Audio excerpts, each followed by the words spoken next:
Looking for a fulfilling career? Peoria Unified School District has openings at all levels. With outstanding benefits and professional growth opportunities, there's something to help you feel fulfilled and appreciated each and every day. Join the community where experienced educators have their expertise valued, where new teachers are supported from day one, and where those who are passionate about education reach their full potential. Welcome to Peoria Unified School District, where every day is an opportunity to make a difference. Visit us online.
Are you looking for a fulfilling career? Peoria Unified School District has openings at all levels. With outstanding benefits and professional growth opportunities, there's something to help you feel fulfilled and appreciated each and every day. Join the community where experienced educators have their expertise valued, where new teachers are supported from day one, and where those who are passionate about education reach their full potential.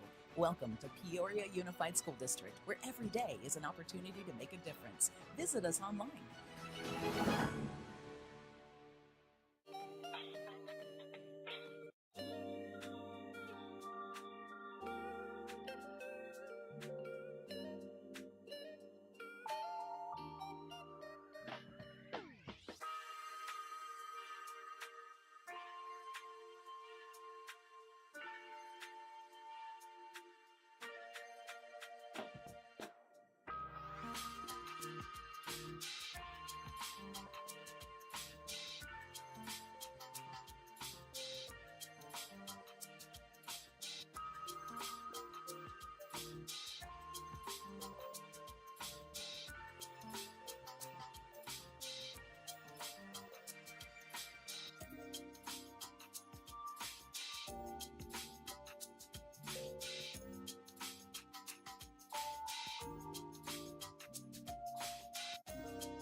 Looking for a fulfilling career? Peoria Unified School District has openings at all levels. With outstanding benefits and professional growth opportunities, there's something to help you feel fulfilled and appreciated each and every day.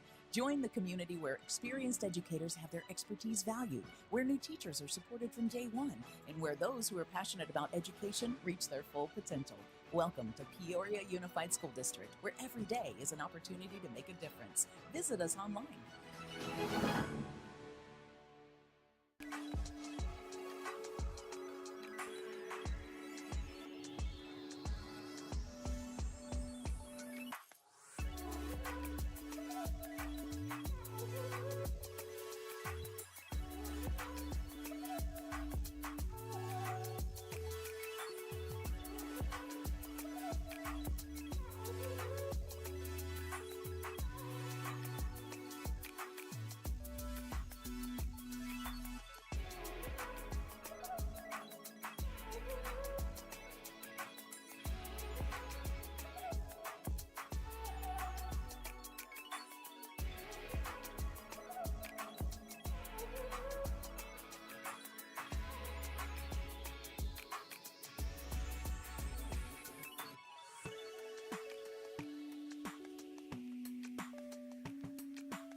Welcome out to tonight's board meeting. Thank you all for coming, and thank you for the people who are viewing us online. I'm going to call this meeting to order at 6:02 p.m. We're going to begin this evening with our moment of silence and Pledge of Allegiance, led by Mr. David Sandoval.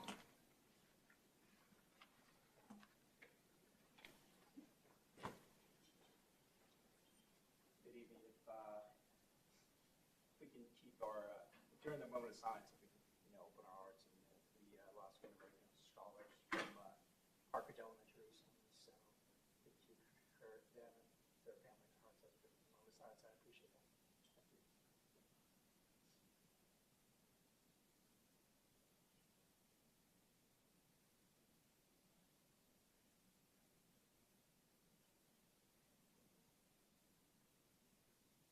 I pledge allegiance to the flag of the United States of America and to the republic for which it stands, one nation, under God, indivisible, with liberty and justice for all. Thank you. Thank you. We'll move on to section 3.1, address agenda and consider adoption or recommending changes. Board members, is there any changes you would like to make tonight? Mrs. Ewing? I don't have any, thank you. Mr. Sandoval? I don't have any either. Thank you. Dr. Sorensen? No, ma'am. Mrs. Rooks? I would like to pull 5.2, staff travel, from consent. I will second.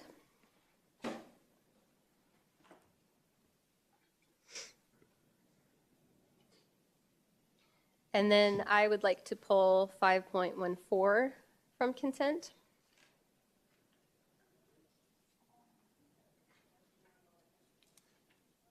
I will second. Thank you. That being said, I need a motion to adopt the agenda as presented, minus 5.2 and 5.14. I'll move that we adopt this evening's agenda minus 5.2 and 5.14. I will second.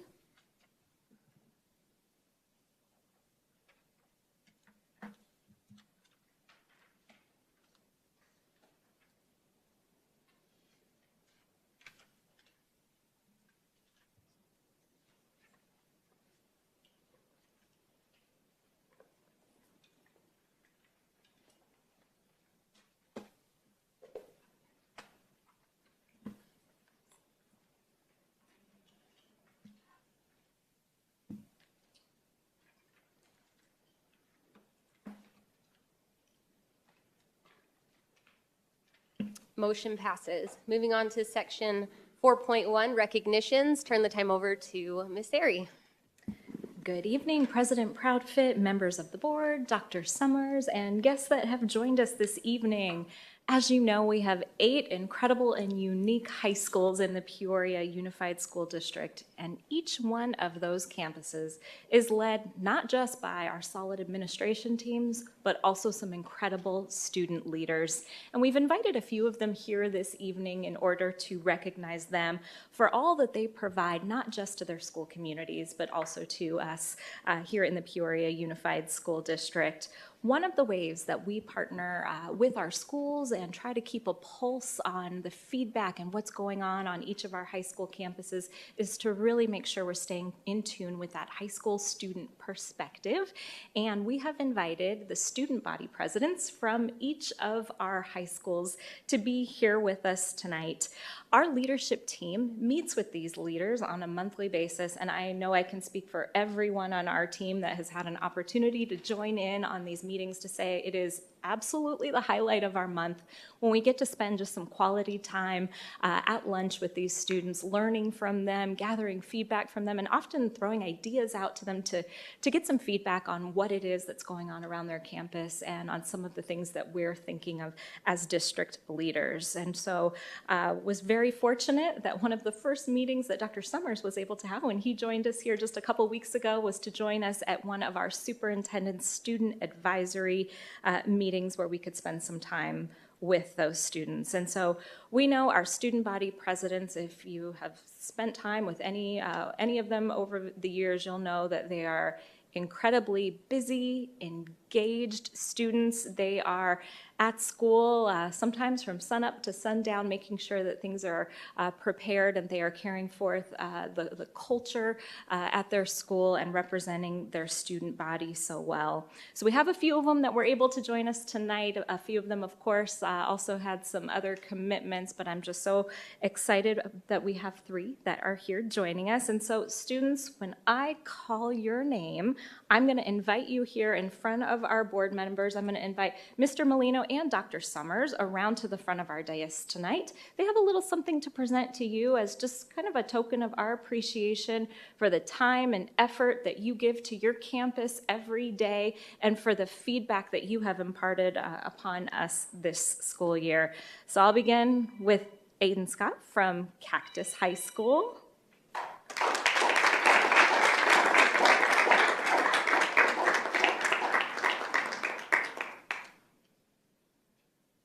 And Aiden, stay right up over here. When you're done, we'll snap a photo. So here, I'm gonna have you step right over next to Dr. Summers over here on the other side so we can invite Mackenzie Frey from Centennial High School.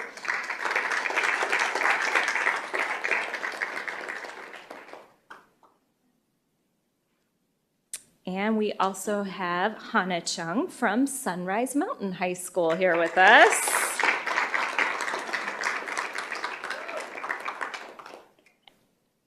Perfect. And we're going to grab a quick photo. While I'm grabbing that camera, I'm hoping we can give a big round of applause to the student council advisors that support them, as well as our high school principals. And I know we have Mr. Scott Hollabaugh representing our high school principals here tonight, so I want to thank him for being here. But can we give all of them a big round of applause?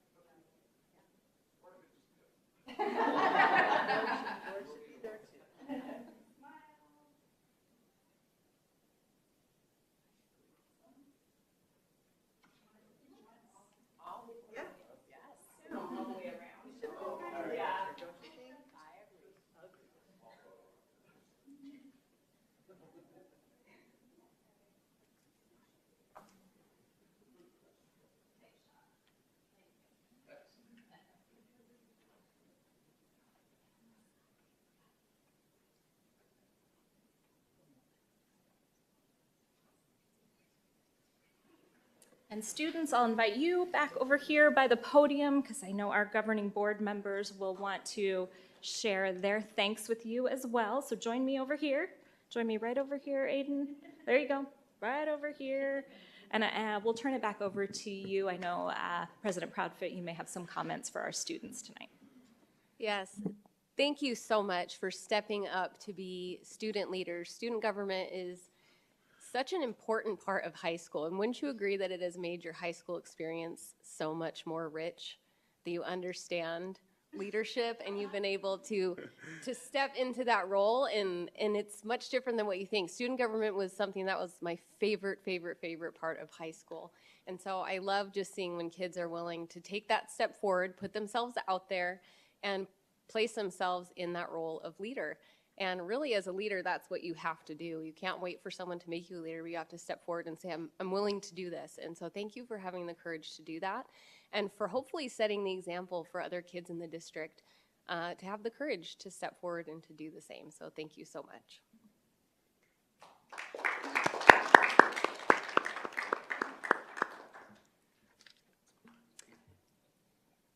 Okay. So I just want to say congratulations and thank you for all the time that you've put into each of your high schools. I'd be curious what each of you are planning on going on to after high school. Do you know? Yes, ma'am. I will be going to Glendale Community College to continue playing baseball, and I got the presidential scholarship, so they offer 4 years now, so I can go there for 4 years for free. That's congratulations. That's awesome. I will be attending UCLA and majoring in biology. Good luck. Thank you. I will be attending ASU and I will be majoring in nursing. Great.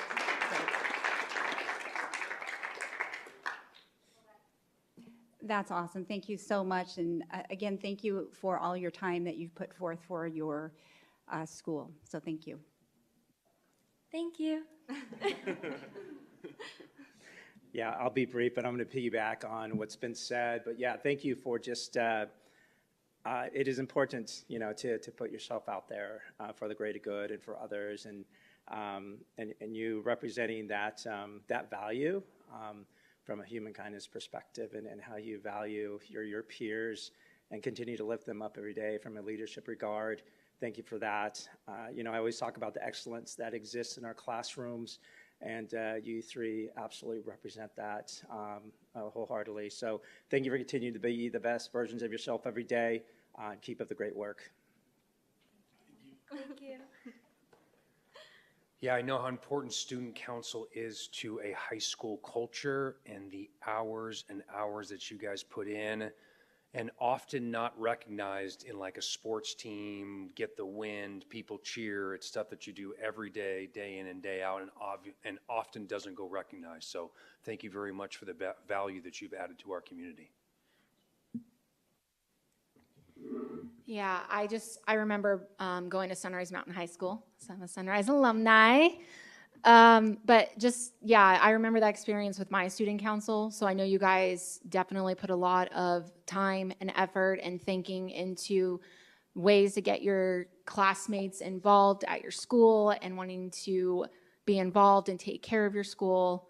And I do know that I believe your Cactus baseball team just played their last game Monday night for senior night. So I was going to give a shout out later, but I just, hearing what you guys want to do after you leave here is just amazing to me.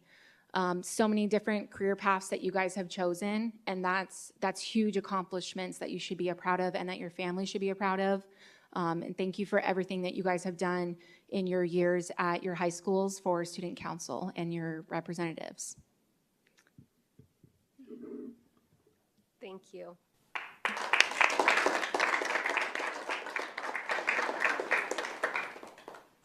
Thank you to our students, and thank you, Aiden, for fixing President Proudfit's sign for us. Thank you. Appreciate that. Students always going above and beyond, so thank you. Well, we have one additional recognition this evening. We are so proud to have so many incredibly dedicated volunteers here in the Peoria School District. And it's the perfect time to celebrate them, as April is National Volunteer Month. And so I want to share with you just a little bit about how our volunteers go above and beyond to support the work that happens in our school district. They play a crucial role, from assisting in classrooms, supervising field trips, planning events, fundraisers through their PTSO or booster clubs. And their work, as I shared, really does enrich the educational experience for our students and support that work that our teachers are trying to accomplish each and every day. We have so many dedicated volunteers, in fact, more than 600 across our school district. And so I think this is an incredible testament to the strong sense of community that we have here in our district, that we have so many that are able to and wanting to roll up their sleeves to support our district.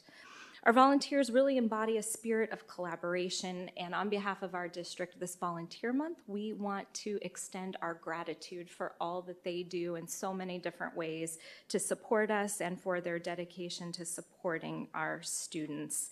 I think many of our board members may know, but we had a celebration for them and had some that were able to join us tonight here before the governing board meeting started.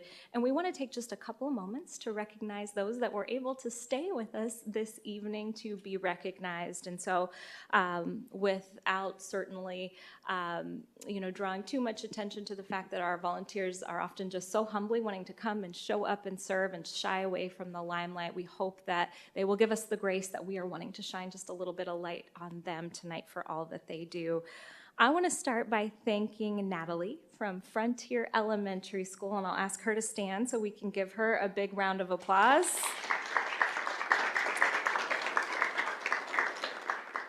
She is the PTSO president at Frontier and supports especially 5th through 8th graders for Kid Biz, and we are just so excited about how she works with them to teach them entrepreneurship and to support the school in so many different ways. So we want to thank her, and I know she's joined by her husband Casey tonight, so thank you so much for being here. We also want to thank Stephanie from Ira A. Murphy, and she's the Booster Club president there, and we want to give her a big round of applause. She is also a Peoria Unified graduate, which is always worth mentioning. A former employee in our district, continues to give back and support our schools, and I hope I'm not messing it up if I'm remembering correctly from the last time I was with her. 4th generation Peoria Unified graduate, which is just incredible. So congratulations. And we thank them so much for all they do for our schools. And again, this volunteer month, just want to thank all the volunteers that invest so much to support our schools. So I'll turn it back over to you, President Proudfit. Thank you, and thank you to all of our volunteers. We truly, it just touches my heart. 600 volunteers, that's incredible, and it speaks to the strength of our community and how engaged our community is in caring about this most important work of education. So thank you again to all the volunteers. Moving on to section 4.2, board comments. We are going to start with Mrs. Ewing. Thank you. So over the last couple of weeks, and actually kind of over this last month, I've been reaching out to a lot of organizations, finding out how we can connect with them to help with the education workforce collaboration. And so I just wanted to give a shout out to some of those organizations that are doing a lot of work for our students, giving them the skills that they need to go into the next step beyond high school, and even with job skills too, for like turning 16. So one of them is the Arizona Council on Economic Education. They provide financial literacy in our district, and they do some amazing things, helping kids to really understand how does salary translate into paying for all of those needs and wants, and what is the difference between those needs and wants, and also working with our families on how you save for college, and also talking a little bit about the FAFSA. And all of those things are really important, and we can start that as young as kindergarten, build that up, incorporate our math in the math academics in that as well. Natalie, great job with Kids Biz Builder. They are really helping to teach kids what it's like to run your own business and gain business skills. So we got to see them in action. And then 3 of us were over at ASU to see the co-lab where I got to see what the 7th and 8th graders can do as far as launching a business. And then we got up to the co-lab to see what some of our high schoolers can do. And in that contest, they got to pitch their business. Maybe Mrs. Proudfit will talk a little bit more about it, but they got to pitch their business idea, and then they could win money with that. And we had 4 students come in from each of our high schools who were participating for that. And so we had a winner of that too, and it was really phenomenal. So that's with our partnership with ASU and ASU West. Another thing that I want to mention is when I was in, the different chambers do a lot of work with trying to make sure businesses are partnering with education. And when I was in on a Glendale Chamber meeting, there is Kelly, who's with Charlie's Sports Grill, and she brings in some of our students from Cactus High School with the Works program, and helps to teach them job skills and so forth, and just talked so much about the great partnership for the students with that. And not only was it a great transformation for the students, but it was also a great transformation for their staff to be in that teaching role. So I really appreciate all of those partnerships we have. And then that goes to, when we talk about career readiness, we look at our CTE program, our MET program, our robotics program, all of those are helping. And then I talked to Liberty High School accounting teacher, and she also does business foundations and how she's working on forming business partnerships so all of our kids can have internships and go straight into jobs. So I just really appreciate all that our community is doing to make sure that our students can be successful beyond high school. So thank you. Mr. Sandoval? Yeah, thank you, and thank you for acknowledging the partnerships that we have as a district. I mean, wish we had the financial literacy partner when I was in high schools. I still spend more than what I make as a governing board member. Wait, we don't make any money as volunteer. That's right. I'm just kidding. But no, thank you for that. For me, I've got a couple. I mentioned earlier about the excellence that exists in our classrooms, and there was a couple events that took place over the last week and a half that exude that again wholeheartedly. I attended the Junior ROTC awards banquet at the Broadway Theater last week, and when they're defining their awards and really those awardees and all those who realize an award, with words like character and courage and service to others, it's just that's right. Right? I mean, as a district, we absolutely educate all of our students in a way that puts them all gives them all an equitable opportunity to be successful. But it's the development, of their human skills that, are invaluable as well as they further along beyond the halls of Peoria Unified. So, congratulations to all the cadets who realize awards. Great program. I think it was 2 weeks ago, President Proudfit and I had the opportunity to speak at the Future Educators class there at Sunrise Mountain.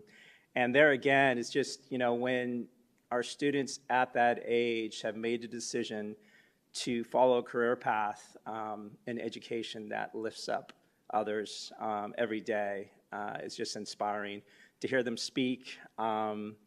And they had great questions, very intentional, and questions on just, how we can be better, as a district.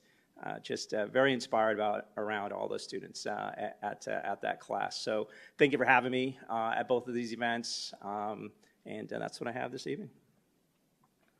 Thank you. I want to piggyback off. If you're in that class, I see a few of the girls in the back who are in that class we were talking about. Can you stand up? You just can stand up and be recognized for taking the time.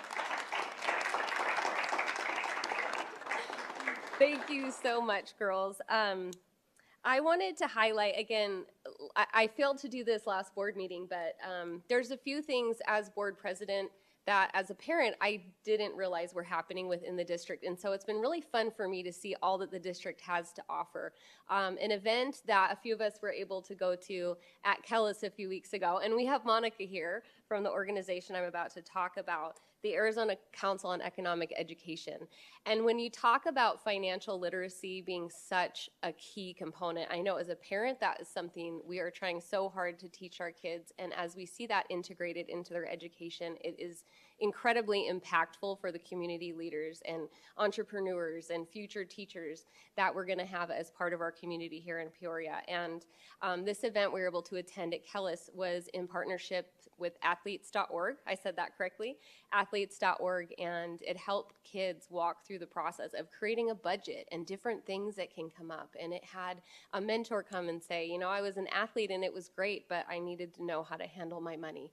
And this financial literacy piece is something I just feel so passionately about for all of our communities of students. And like Mrs. Ewing said, having that even play into how we're teaching math on a kindergarten level is just a really exciting and important piece. So thank you, Monica Martinez, for being here tonight and for that incredible event. I wanted to congratulate our public relations team and Danielle and her team and Dr. Summers as we officially kicked off this week the Listen, Learn, and Lead tour. And so we had our first event again at Kellis, a lot of Kellis events lately, where he was able to meet with some members of the community and have a lot of one-on-one time.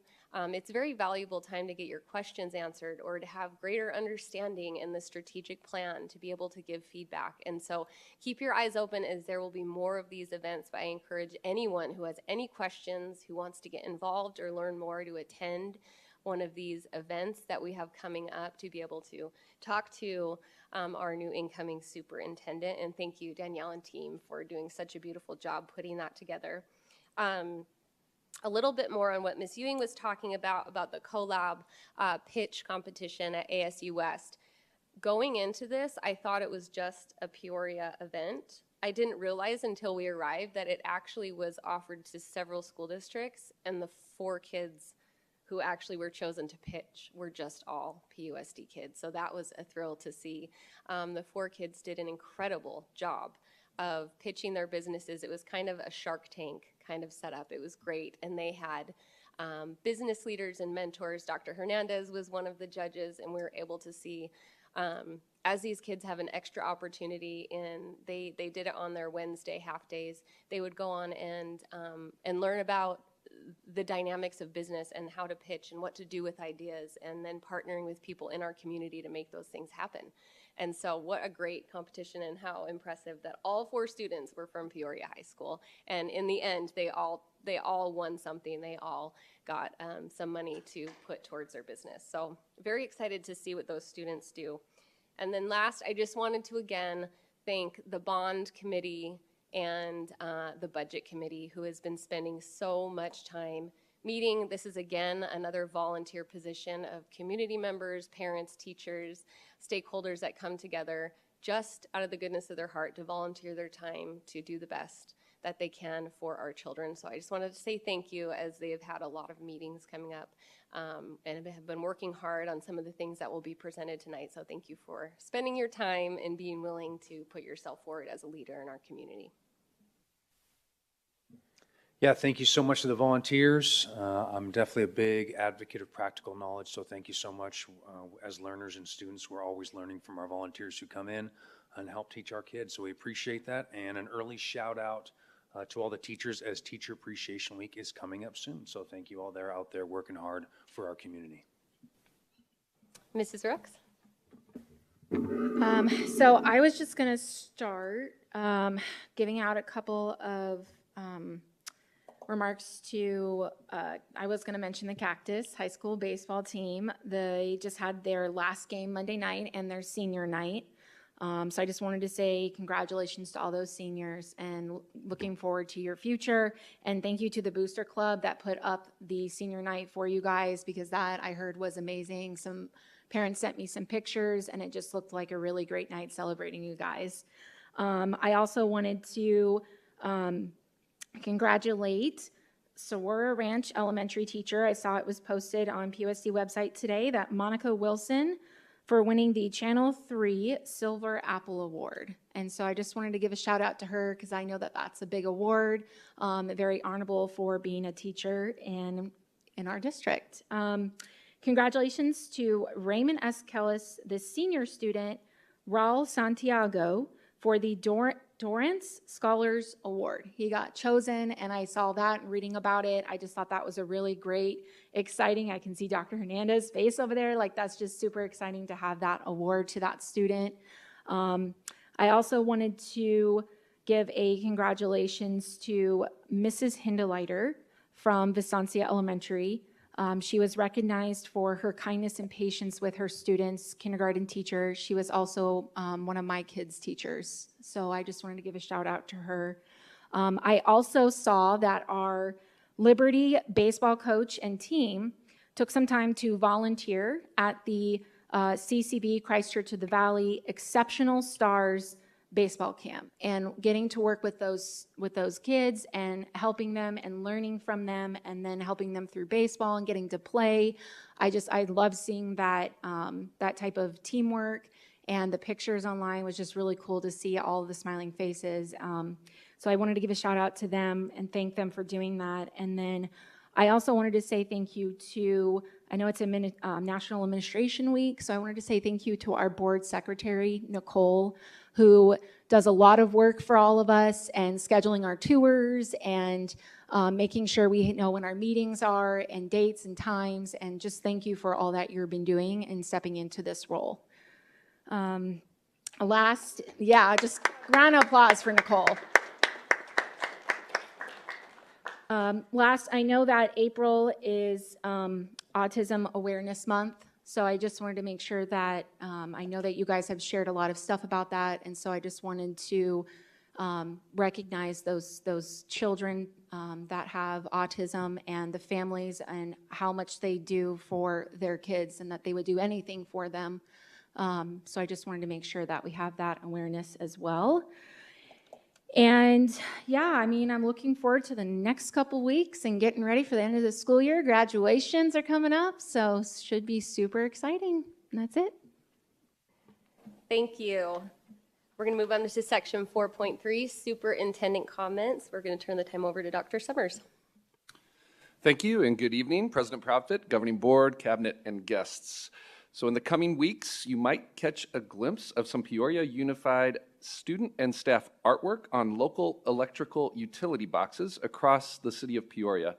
Peoria Unified is proud to have 4 boxes wrapped with artwork from our talented staff and students, which includes art from Michelle Orham, a junior at Peoria High School, Zayla Spivey, a junior at Ironwood High School, Jen Pulbraddock, a visual arts teacher from Cactus High School, and our very own Robert Panzer, Director of Arts Education. So we want to congratulate these individuals on this exciting opportunity to represent the arts in our community.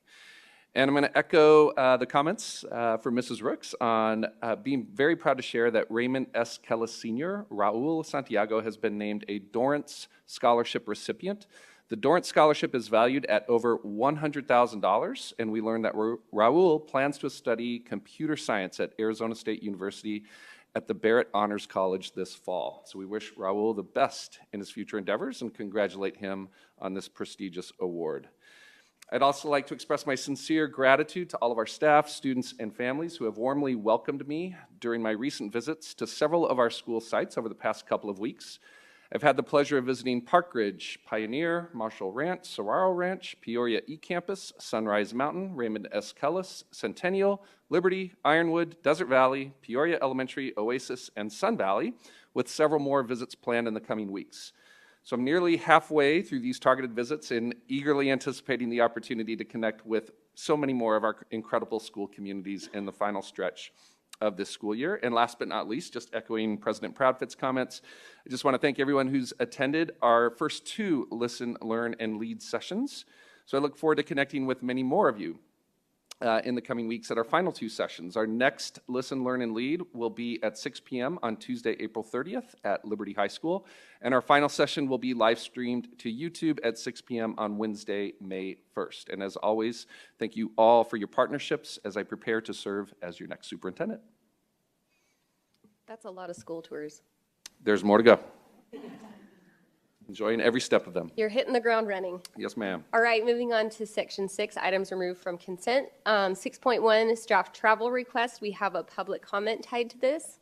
Ms. Sharmel Bolster, excuse me.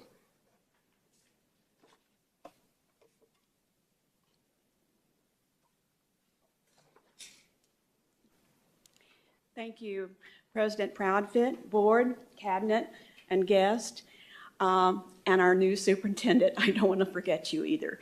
I'm here because of the staff request. Some from Kachina Elementary School have requested to go to the Ron Clark Academy. I did some research on this particular academy, and it's in Atlanta, Georgia, so it's out-of-state travel. But the thing that I think concerned me the most about it was this is a private school. The program was set up for 150 students. They currently, according to the research that I read, have 147 students. It's through 4K grades, 4th through the 8th grades, so it's your middle school grades. I'm not sure why they want to go and visit this school. It's very radical. It described these houses that these students have. It kind of reminded me of the houses at Hogwarts School from the Harry Potter series. I'm not saying that this program is bad in any way. It's evidently very successful. But the fact, number one, that it's geared only for your 4th through 8th grade. They only have 150 students. It is a private school. I'm not sure that it would fit in a scenario like our large public school system. I have taught in both public and private schools. I know these kind of programs are much easier to have in a private school. So I have some real reservations about their going. I would recommend if their reasoning for doing this is because they want to improve their student standing and their scores, that's fine. But I don't think you have to go to Georgia to do that, especially when the program is so radical and so different, and I'm not sure it even would fit in. They may want to go because they can have, they can pick up some techniques and things that they can use. But I'm thinking in a program like that, you can't just pick and choose little pieces from it, that you have to do the whole program in order for it to be effective. My recommendation is that if they want to look for a good role model and a good program, they don't have to look any further than this district. The traditional school that you have here is perfect, and their track record is outstanding. You can't argue with it. So I sometimes think that the district does not give that traditional school enough recognition. So I would hope that you would consider all of these things.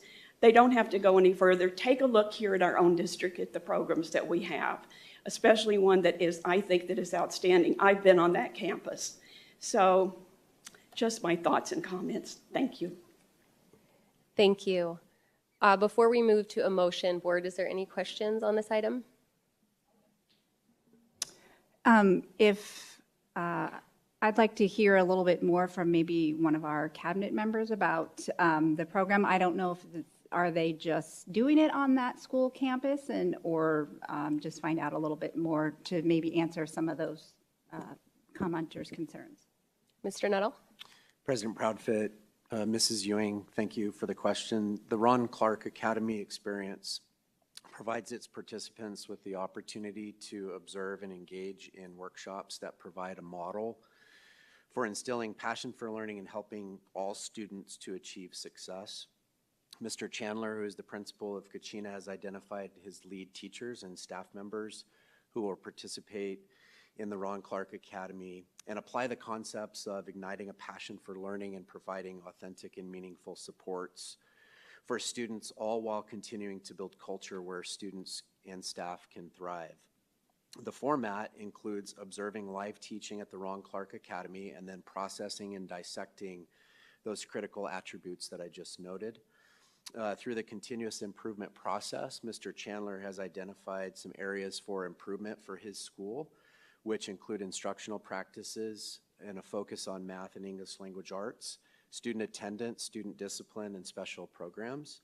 And so the participants in this academy will serve as leads to the school in general upon their return as they prepare to launch into next school year.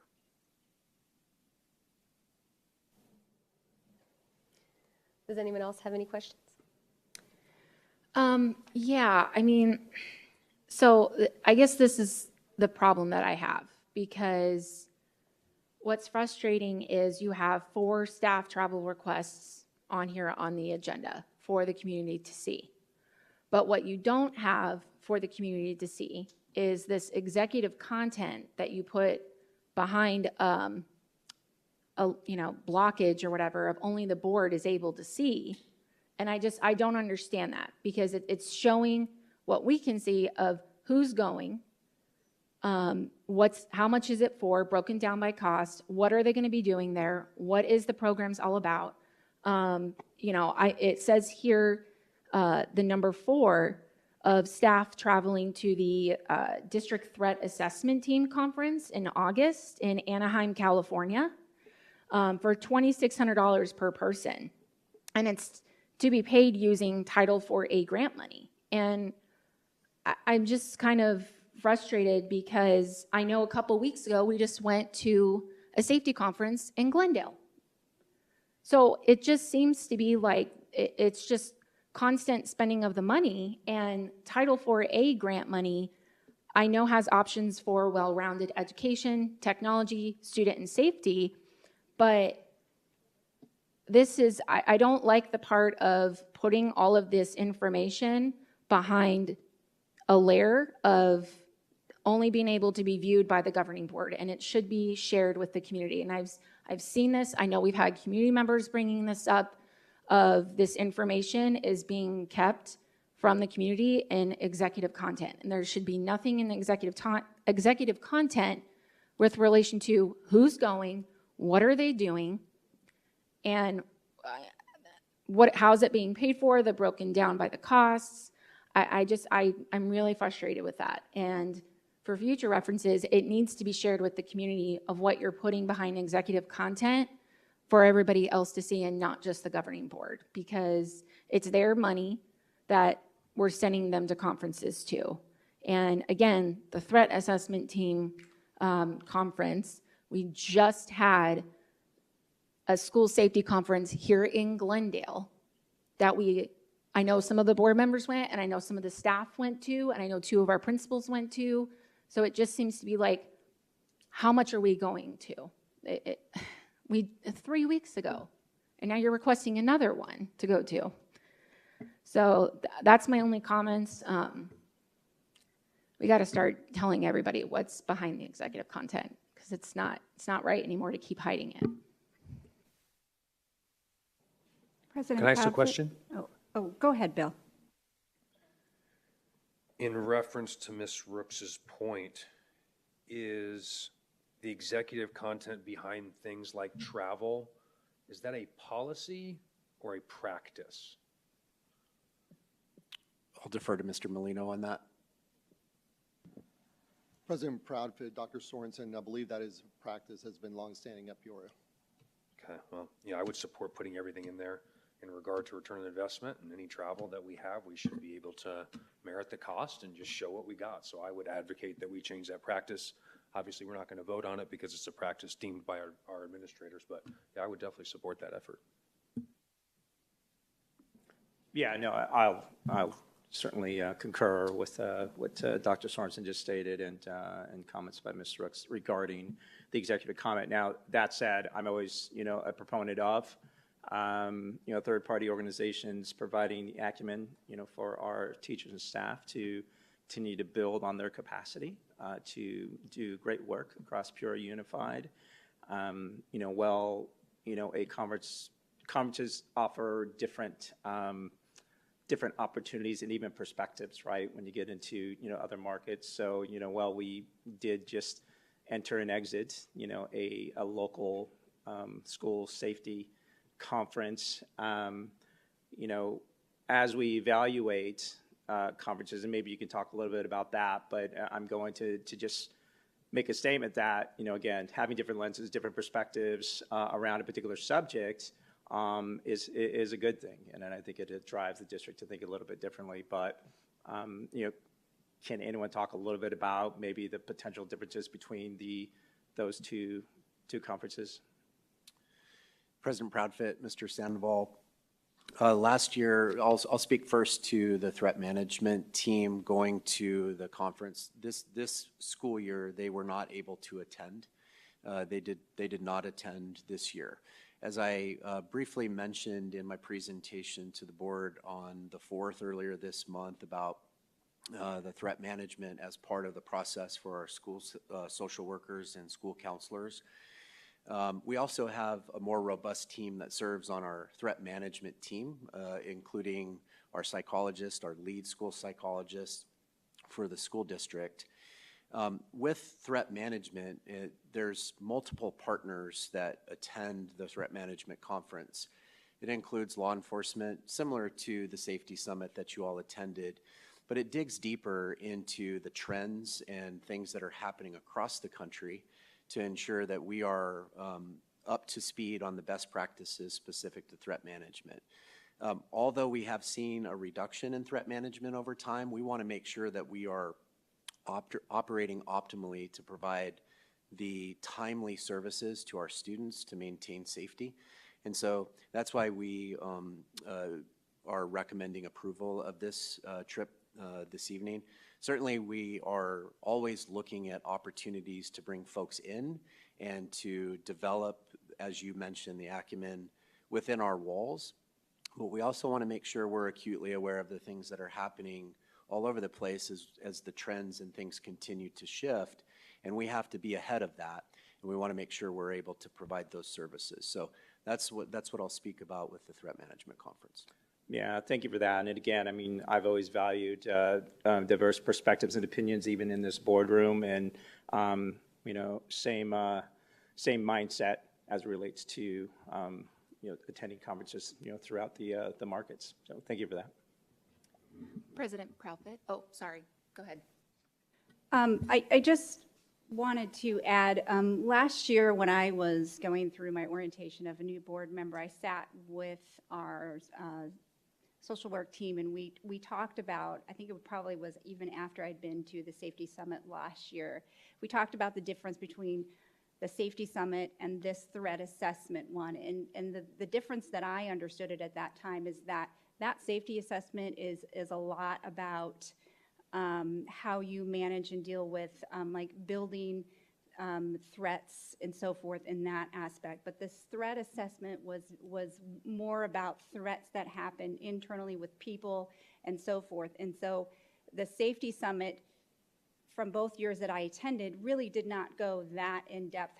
How does our team handle it when it's an internal student or an internal staff or and that this threat assessment conference is the standard for the best practices. And I want to make sure that our district is not only doing best practices with safety in regards to SEPDED and how we're securing our schools, but also how we manage people threats. And it was kind of my understanding from having a very long conversation with that team that was the big focus of this conference. So I know last year I know it was happening right when schools are opening, but sad to see that they didn't get the opportunity, because I think there's some real opportunities that we missed in being able to put best practices forward to make sure that every day, every student is safe.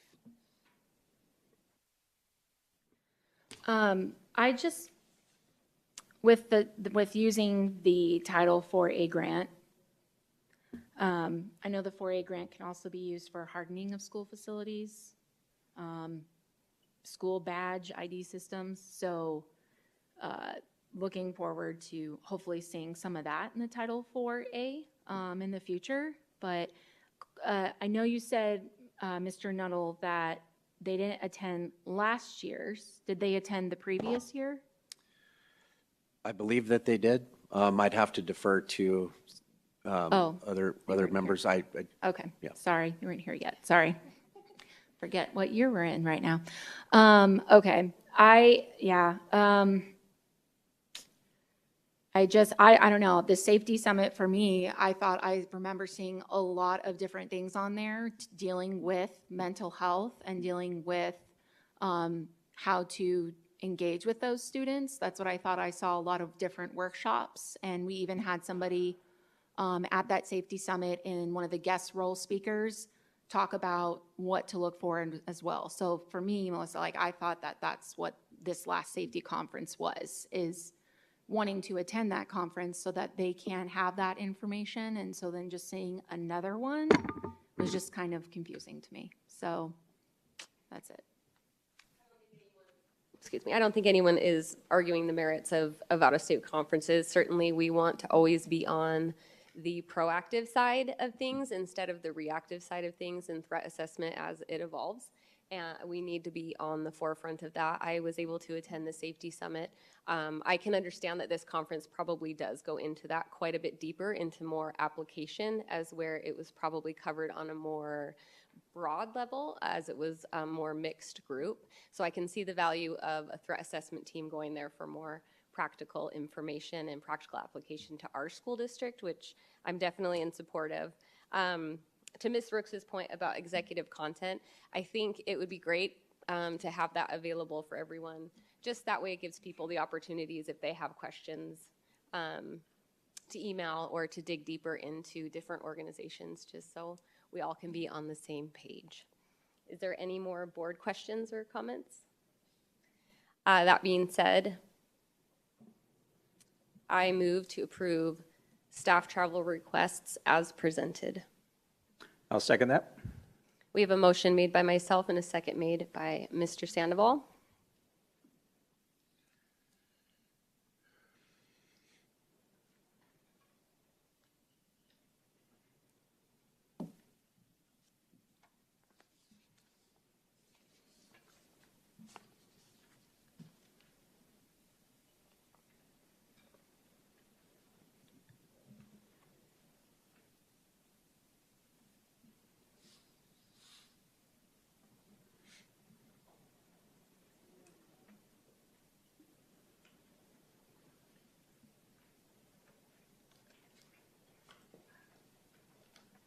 The motion passes with 4 yeas.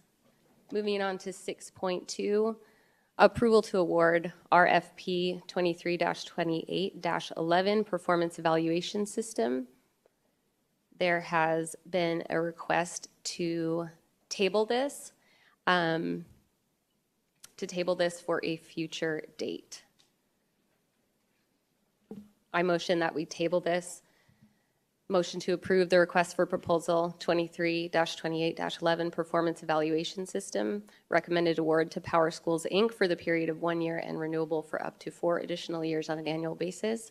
Table this item. I will second. I have a motion made by myself and a second made by Mrs. Brooks.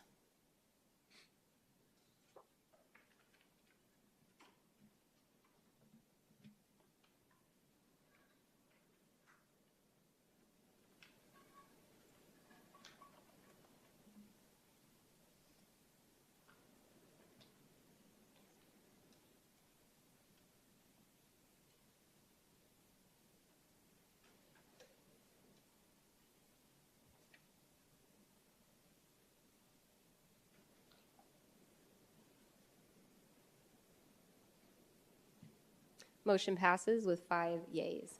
Moving on to 7.1, the Facility Master Planning Program Update. Turn the time over to Mr. Molino. President Proudfit, members of the governing board, Dr. Summers, cabinet, and guests. Administration will be providing an update on the bathroom remodel projects for Cactus and Ironwood High Schools. We will go over the existing design and a proposed base design, which we will start seeking input on. On November 2nd, 2023, during a governing board study session, we presented to the board the scope of this project along with the leading criteria for the need. This need was based on a 2019-20 school year critical and essential needs facility assessment and based on staff, student, parents, and school resource officer input over the years regarding their concerns involving restrooms and discipline infractions that tend to occur inside of restrooms where staff supervision and visibility is minimized.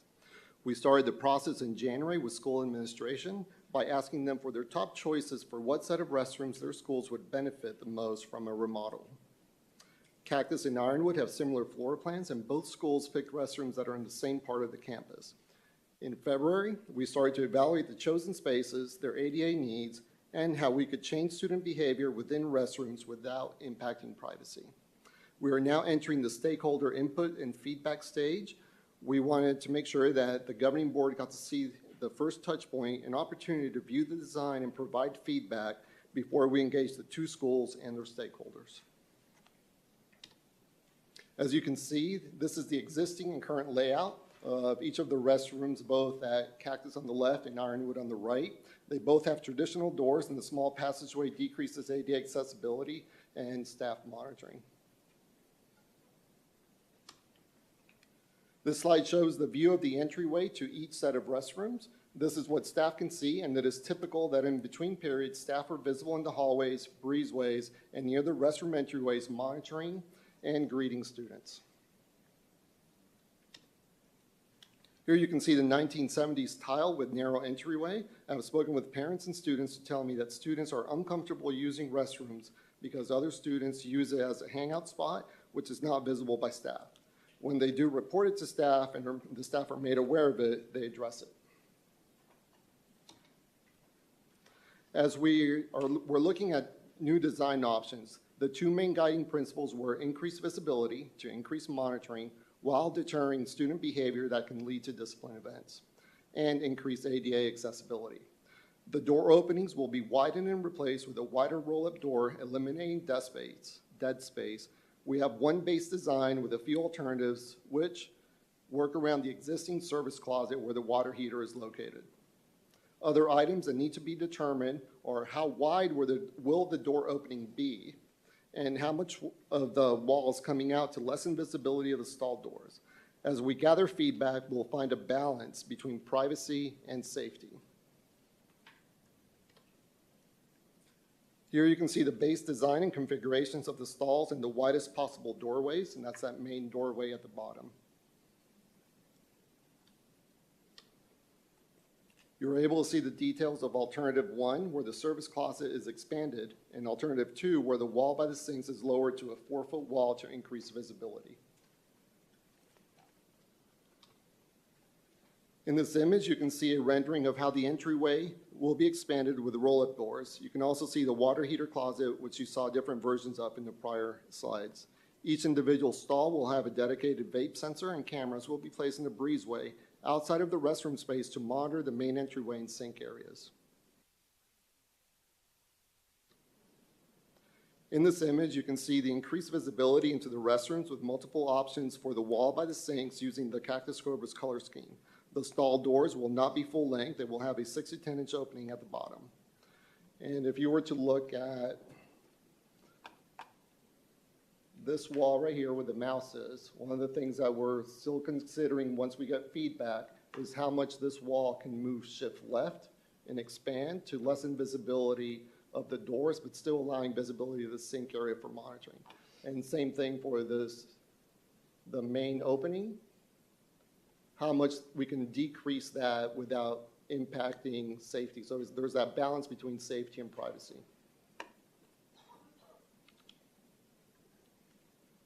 Similar image, but with the Ironwood Eagles colors and the view from the inside looking out. And in this image over by the sinks, you can see the shortened 4-foot wall instead of the wall going all the way to the top. We have a few next steps. The first one, we will release these drawings to the schools tomorrow for them to start getting feedback back from their stakeholders during the month of May. We did not want to start this process before making them available to the governing board first, and we missed that window of the study session we had in April. We did not have this information at that point. We'll place these projects on the capital improvement plan and prioritize them accordingly. With decreasing enrollment, we'll make sure that we prioritize all projects with available funding. Between these two sites, Cactus would have a higher priority over Ironwood since it's an older site. We have a lot of capital needs within the districts, which we presented to the governing board during the April 4th study session. We will ensure that we are consistent in our process for funding capital improvement projects. Once these projects reach the top of the priority list, we will contract an architect for the final drawings, and we will include the feedback we receive from the school stakeholders. As these projects get addressed and other schools move up on the priority list, we will plan accordingly at that time with available capital budget resources. At this time, I do not have a timeline as to when these projects will reach the top of the priority list, since we have many capital projects that are unfunded and some have a higher priority. At this time, administration stands and is available for questions. Thank you for that presentation. It's great to get an update on where we are with this, and I also appreciated the flexibility with the presentation. We do have some public comment tied to this item. We're going to begin with Corky Haynes.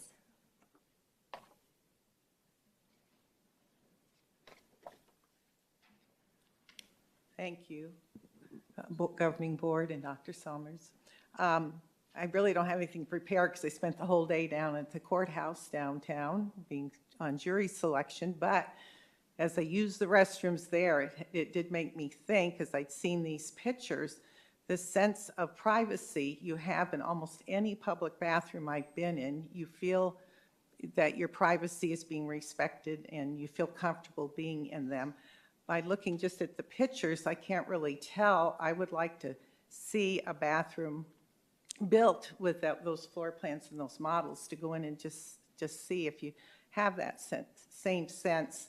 And, you know, here it goes to, I think girls and women, we kind of like that sense of privacy, maybe more than the guys do, as I was talking to my grandsons and brother-in-laws and discussing this. But that would be my one concern before we do move forward and approve it, the opportunity to go see some bathrooms that are modeled similar to what we saw, just to get a sense or a feel of how comfortable I would feel in that bathroom.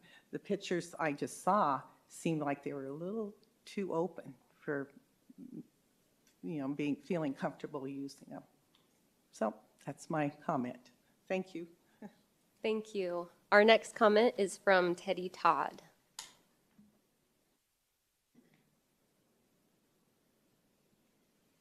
Good evening, Becky, President Proudfit, and Dr. Summers and board, and guests, and all of you online.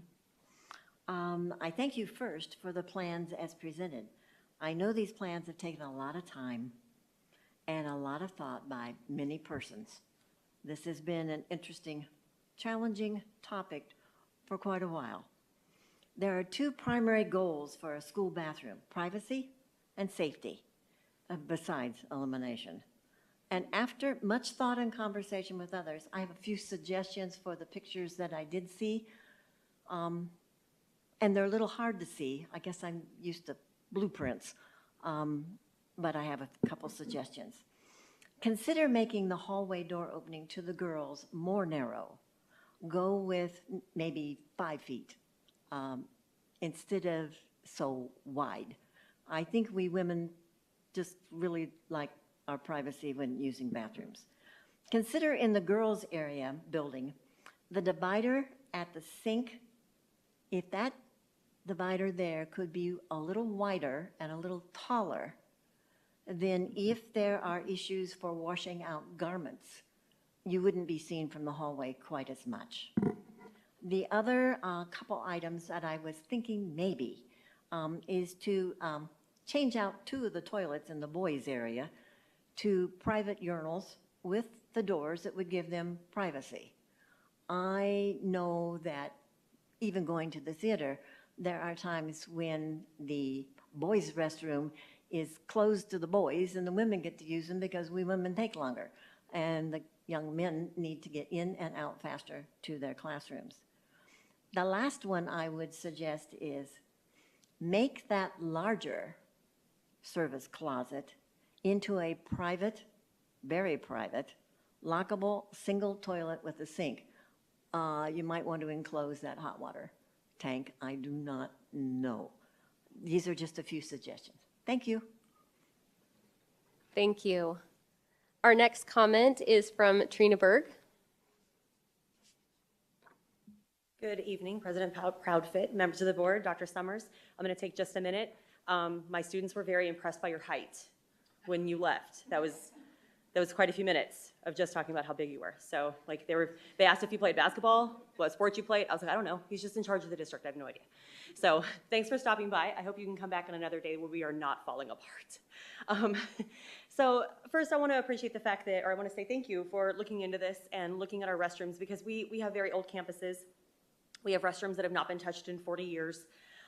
We haven't been able to do upgrades because as soon as you touch it, you have to ADA approve it. You have to bring it up to code, and we know that that's very expensive. As a teacher, the restrooms are a big source of behavior issues because our kids are congregating in there. And right now, if we know there's a big group of kids in there, we have to literally just stand outside and yell hey, get out of the bathroom, or we have to walk in there. And that is much better than walking into the restroom. So the fact that we could actually see into the area, and most restaurants, most places you go to now have very open common sink areas to wash your hands, because that's not really a place you need to be overly private at this point, is to wash your hands. Whether or not we extend the walls a little bit, great, but I really love the fact that we can just kind of see into that big open area and be able to kind of kick kids out of there faster that are just congregating. You did answer one of my questions. I was going to ask about the vape sensors, because those are a great thing to have, and the fact that each single stall will have one is fantastic, because that is an ongoing, continuous issue. So I appreciate that we're looking at this. I understand there's lots of capital needs, but I would like to keep, as a staff member, that area as open as possible. Yes, privacy is a thing, But the doors are there, they're shut. They don't go all the way to the floor, but it's a very small opening at the bottom. If we can get them to go from side to side, that would be much better. But keep that area as open as possible just for the behavior management aspect of a staff member, of a teacher, for our security guards that literally have to stand out there out like bathroom duty in between classrooms to try and shuttle kids back out of there, because they do. They just go and congregate in there and there and there, and that's where fights happen. And if it's open and visible, we are much less likely to have those issues. So thank you. Thank you. Our next comment is from Micah Dyer.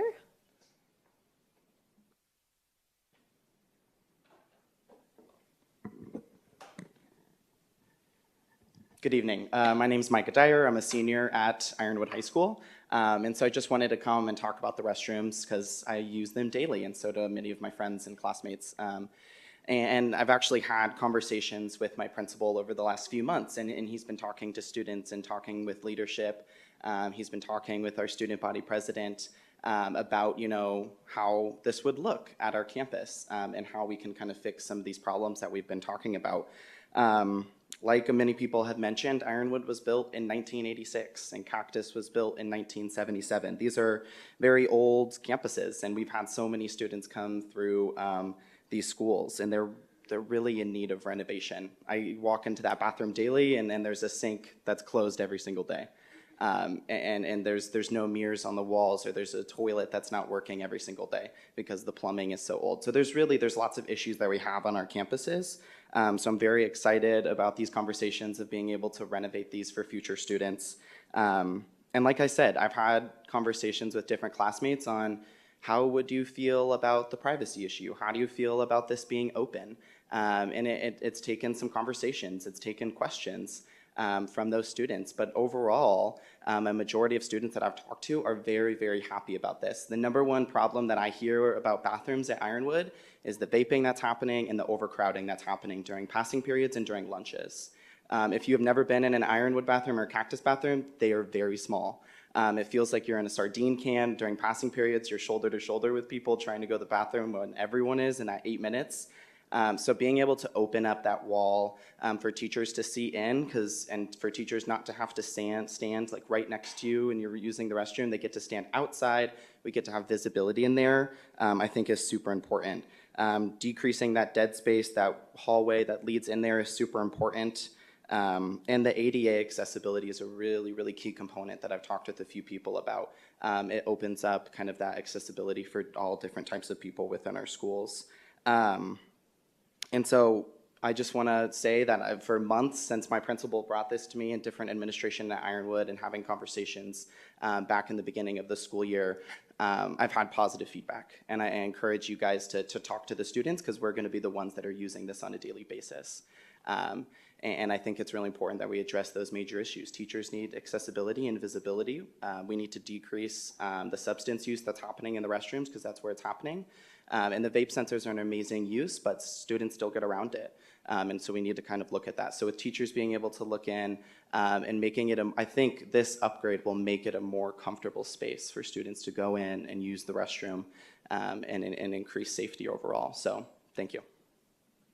Thank you. Our next comment is from Jeff Toby.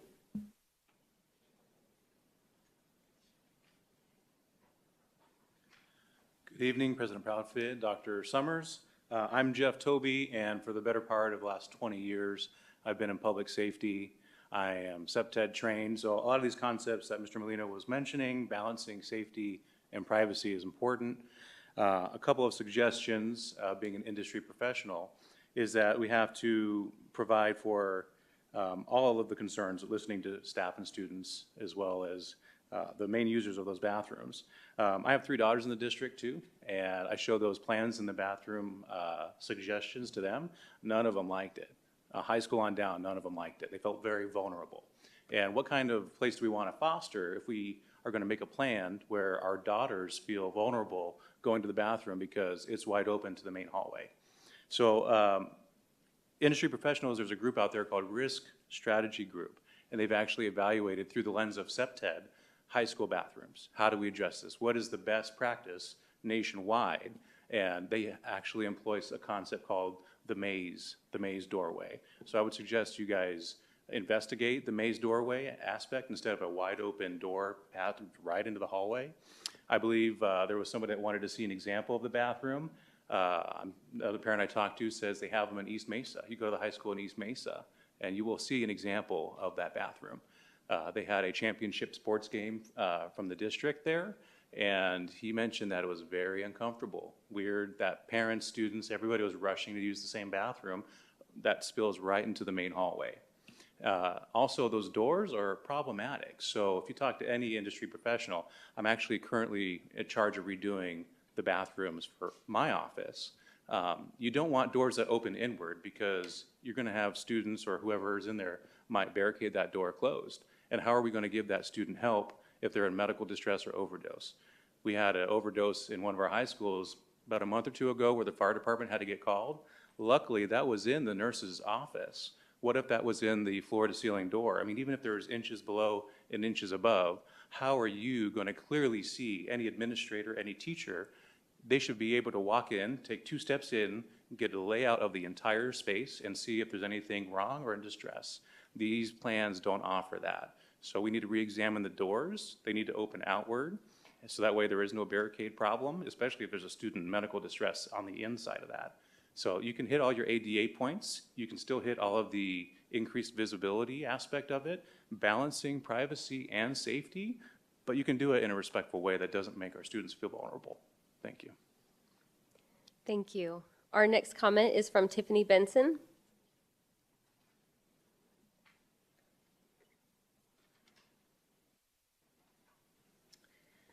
Good evening. So I appreciate the presentation. I do hope, though, that it's not a formality or an illusion. If ADA and safety is the reason that we're remodeling the bathrooms, then I think that's great.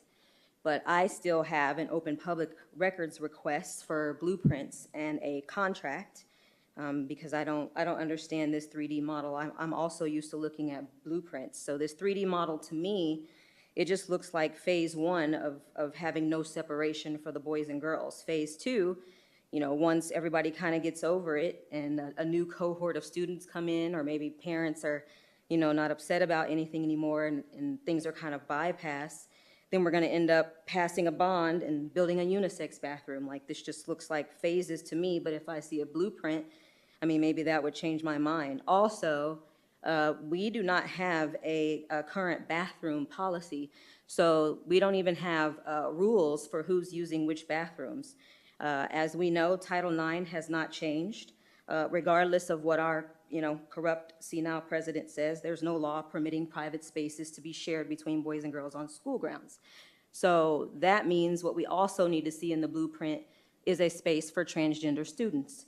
So whatever they identify as, they need to have a private single stall. I agreed with the speaker that said to put the water tank, the septic tank, behind an enclosure, and then also give transgender students a private single stall space so that there is no safety and no bullying issues with them going into the bathroom of the opposite gender. And the last thing I want to say is that as far as all of the concerns with bullying and vaping and all of those things, those are issues that need to be addressed before the students enter the bathroom. That this is not a solution to have wide open spaces when there's behavioral issues. It needs to be addressed before they go into the bathroom, because I think by now we know who the students are. Thank you. Our next comment is Wendy Rose.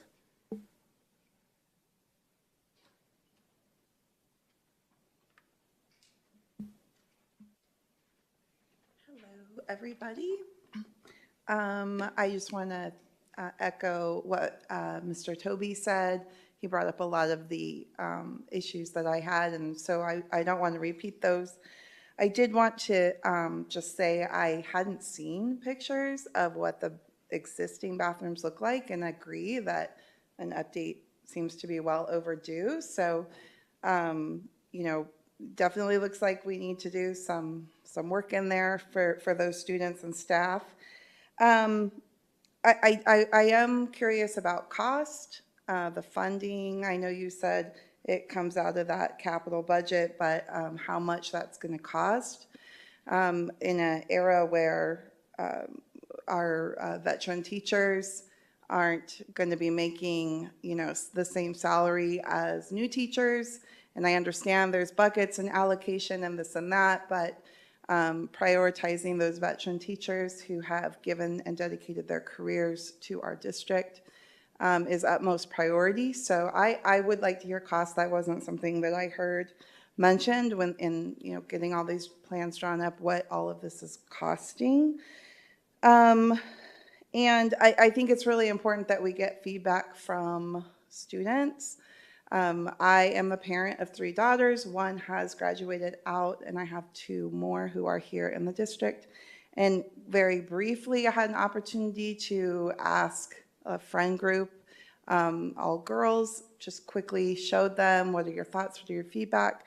I also got the, what if I need to wash out a garment? Sometimes I need to step across to the sink, get something underwater, use the air dryer. Like, how am I going to do that? Do I just stand there in my underwear with everyone? Like how does that work? How am I going to take care of that? That seems to be top of mind. Also, sounds in the bathroom seemed very concerning to my girl group that I questioned. They said that right now the practice is to turn on the air dryer so that sounds are hidden. So just be mindful that when we're talking about privacy, we're talking about, things that people might be sensitive to.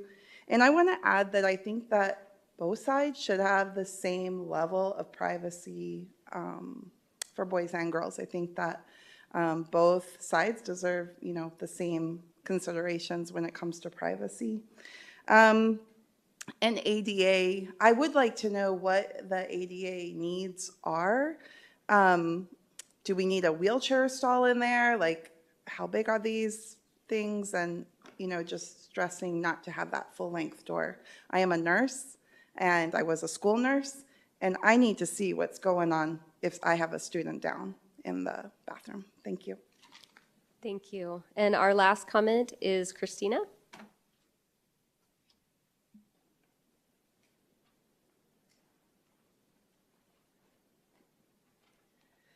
Good evening. I'm pretty much going to echo everybody else, but the one thing that I am going to say, I do have a son, and when I was showing him the things, he was like, where's the urinals?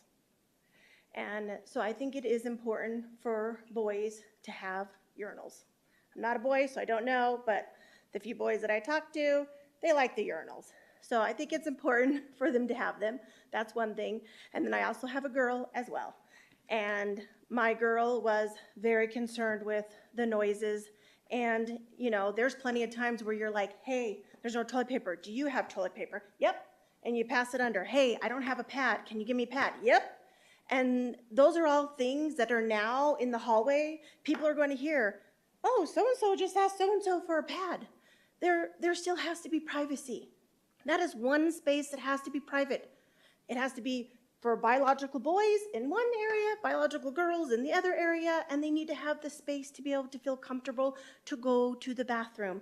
I understand there's a lot of stuff that goes in there, but you know what? You open this up, they're going to go somewhere else. So there needs to be behavior, like she said, needs to be taken prior to the bathroom. Because if they're not doing it there, they're going to do it somewhere. It doesn't matter what we do. But let's keep our private spaces private, biological girls, biological boys, and let them do their thing in private and give them some urinals. Thank you. Do you have any comments, Mrs. Ewing? Questions? I'll just go through a couple of the commenters and some questions that they had, and maybe Mr. Molino, you can clarify some things. So I know a question I had, and I feel like a few of the commenters did as well. Do you know, as far as that, the doorway going in, the width, what the requirement is, the ADA requirement and the need? Because I know, like, if we think about wheelchairs, there's different sizes of wheelchairs, and then individuals aren't necessarily walking behind them and so forth. So I just was curious, what are the requirements for that piece? Mrs. Ewing, President Proudfit, I do not have that information with me tonight. That is something I can provide to the board during a Friday report. Okay. So I'll leave it at that. Yeah, and that's fine. Yeah, I think that would be good. And let's see. I do agree that the doorway that we had when it, in that first, let me look at what slide that was. Just the entry into the bathroom with that turn, that certainly makes it very difficult. So I appreciate that it is actually more wide open. And I believe that that the partitions do go all the way down in between, right? Up to the ceiling and down to the ground, is that right? President Proudfoot, Mrs. Ewing, in these diagrams, yes. In the new ones, yes. So they do go all. It's the doors that do not go all the way down. Right, the floors, and as you mentioned to me, it doesn't go all the way down for safety concerns. So like, for instance, if somebody was in the bathroom and had a seizure, then somebody would be able to see that somebody was laying on the floor in there. So I appreciate that was in there. I will have you come back to me if somebody else doesn't ask the other questions. Mr. Sandoval? Yeah, I mean, first off, thank you to the public for your comments and inputs.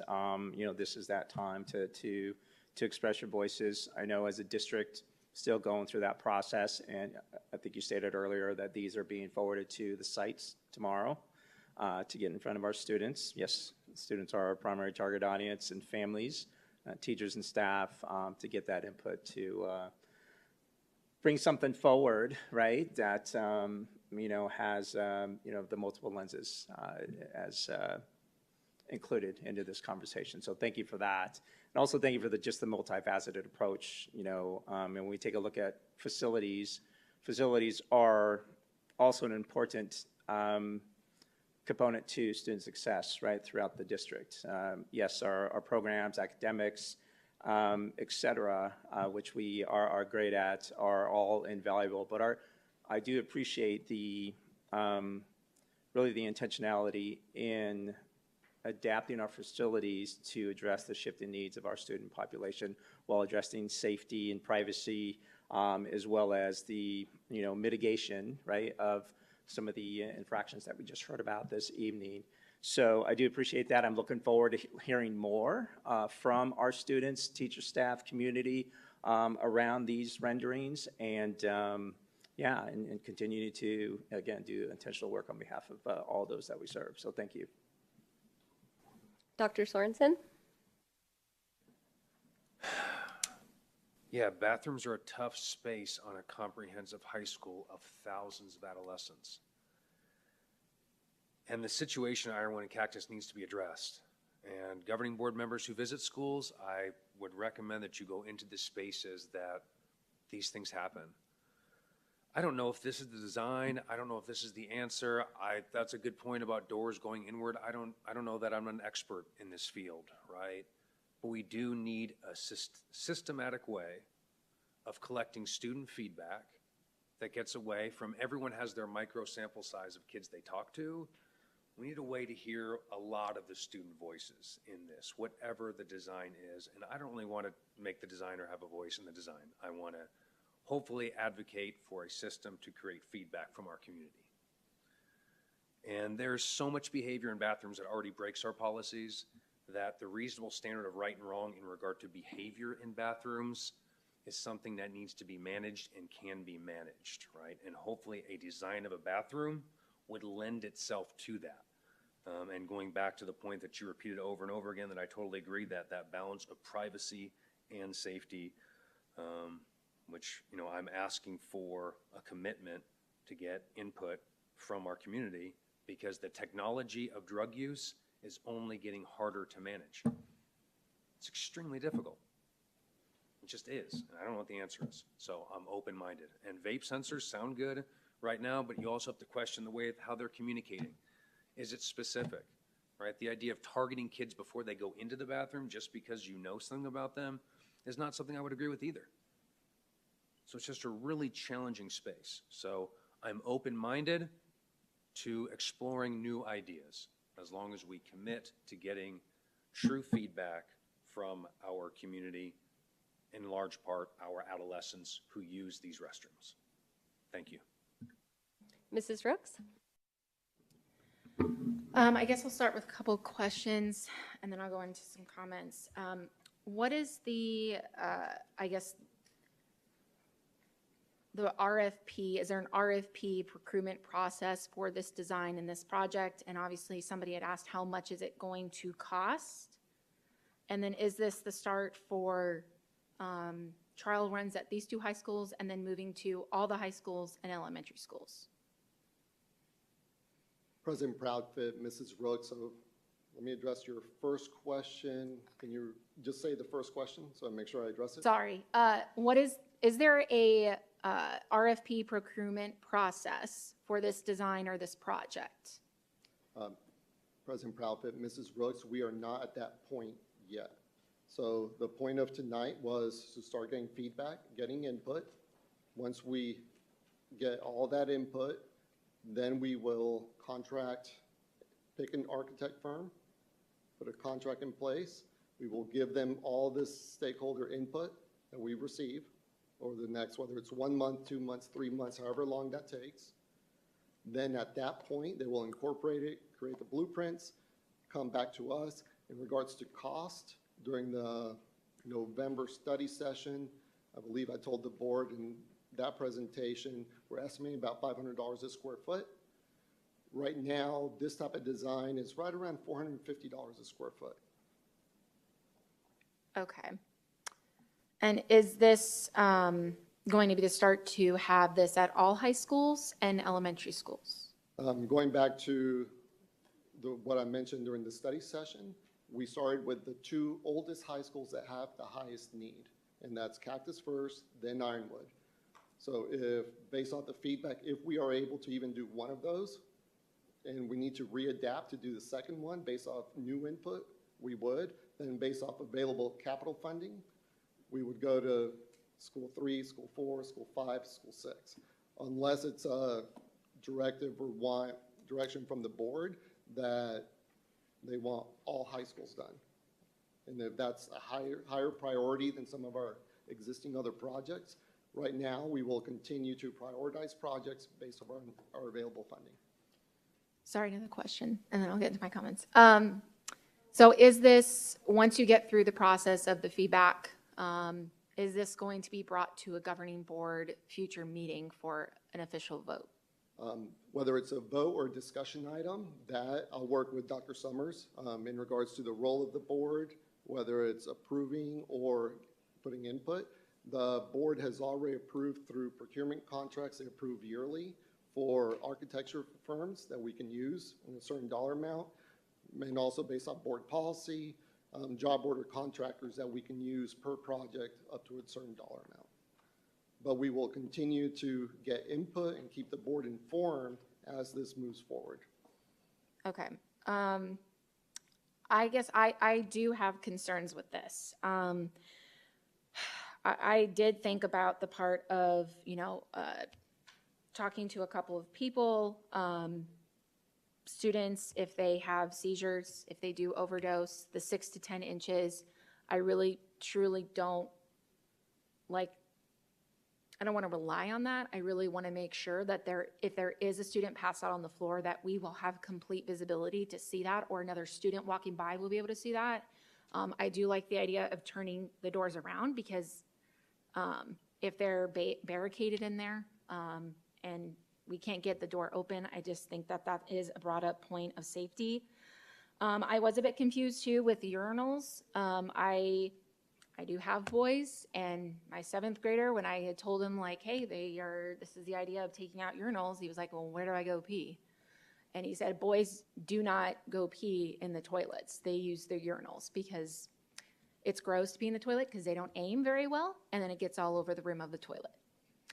So they didn't understand taking out the urinals of my 7th and 5th grader. President Proudfit, Mrs. Rooks, if I may. Yeah. In speaking with these 2 high schools and students and administration and some of the boys, based off other students that hang out inside the restrooms, those boys told me that they are not using the urinals and they use the stalls. So one of the things in this design, we're going to wait, once we get an architect and they tell us, because there's city code in regards to how many fixtures need to be at the entire site based off the capacity of the school. So we're going to be, to make the ADA stall, we're actually going to be losing one fixture on each side. But one of the other things to consider is in the final design will probably be on the boys' side, at least one urinal in that upper stall. But the reason in this one it was removed was because the feedback that we were getting from boys from both Cactus and Ironwood, that they're not using the urinals because other boys are hanging out and they feel uncomfortable. So they want the privacy of going into a stall. Okay. Continuing, I did have a lot of parents, mostly moms, that have daughters, and they were telling me what their daughters were saying. Their daughters were concerned about privacy. They were concerned about, there was the point of, like, if I'm out of toilet paper in my stall, how do I get to the next stall over if there's this wide opening into the hallway? I've been to high school too. That is something that girls will do. We'll jump to the next stall. So that's concerning. Their feedback, seeing these pictures and just their frustration of this whole subject was they cannot wait to graduate out of this district. And that's pretty sad to hear. I also feel that this is moving towards taking off the boy-girl side of the wall mounts, and it can just, I mean, if it's just open like this, anybody can just go into any stall, to me, is what it looks like, because we have nothing written down. And upon looking at it, this vibe of, you talk about you want better visibility to see these kids in the bathrooms, because some students have disciplinary issues, whether it's vaping, doing drugs, getting into fights. That's a discipline issue in our district. That is, what are the consequences? What are the rules? I know that we've had community members bringing up our member rule book for our student handbook. I think that is more of a disciplinary issue, and what kind of consequences are we handing out for those things that are going on? Because I agree, these kids are just going to go do it somewhere else. And the visibility thing of opening it wide open for everybody to see walking by, and I mean, to me, taking down that, for the students that are misbehaving, we're doing that to the students that are not misbehaving. We're taking away their privacy because of somebody else's actions, and I don't like that idea. And viewing upon it, where you're wanting to view everything, to me, it looks like a prison bathroom. It's that concept of visibility, of making sure you can see everything, that they're not doing any type of discipline. And, you know, somebody had mentioned to me, one of the feedback I got was like, so in prison, they take away your rights and your privacy, and there's still drug and fights. So that's what it seems like to me, taking away this visibility piece. I get a little frustrated on that. And I mean, I had also, I had a parent contact me today because she had a phone conversation with a cabinet member because of this. She was very concerned, from Cactus High School. She was told that these bathroom remodel designs didn't need to actually come to the governing board for approval, that it didn't need to be brought up to the board because it was under a certain amount of money, and that it was brought to us anyway just to make sure to seek feedback. So I wrote down my feedback, and I'm really frustrated because I know that me and you had a meeting a while back, and the original designs that you showed me were a lot different than this, where I was not comfortable with the sharing of the boys and the girls, with bathrooms, showers, lockers, locker rooms.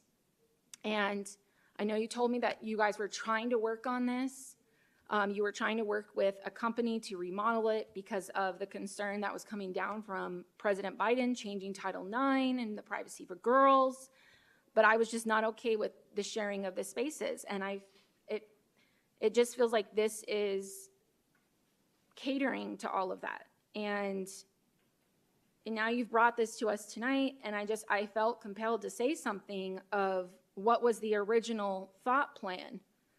And when admin says things, when I hear from parents that they're being told that you don't need to bring such a drastic change, you don't really need to bring it to the governing board. In my opinion, that is saying it doesn't need to be brought to the people who voted us up here to make these kind of decisions for them, because this is their seats. And I'm fathomed, I'm disappointed, I just feel let down that this is what we're moving towards. And I want people to start standing up for these girls and their privacy. And I know that this, I know that we have to look at ADA. I know that that is something that was brought up. I have a printout of May's bathrooms in schools for student safety, that Dysart has a wraparound corner in their bathrooms so that you're still ADA compliant, but you're still giving that privacy to the students. And for me, I don't really want to support complete open visibility so that our girls and our boys don't feel comfortable in the bathroom. And I do not support the Biden administration doing this to our girls of this district and the state and the country. And I will not comply, and I will not support this. I'm sorry. Thank you for the presentation. This bathroom issue, man, if it's not hard enough being in high school already, and now we add in all of this.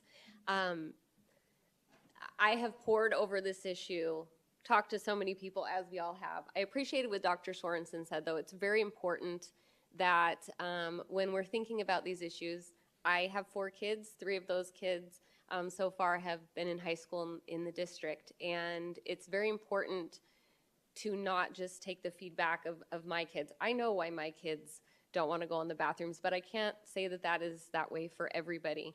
One thing I think every high school parent, if you've had a high school child, you can relate to is when your child gets in the car and they just need to get home as fast as possible because they want to use the bathroom at home.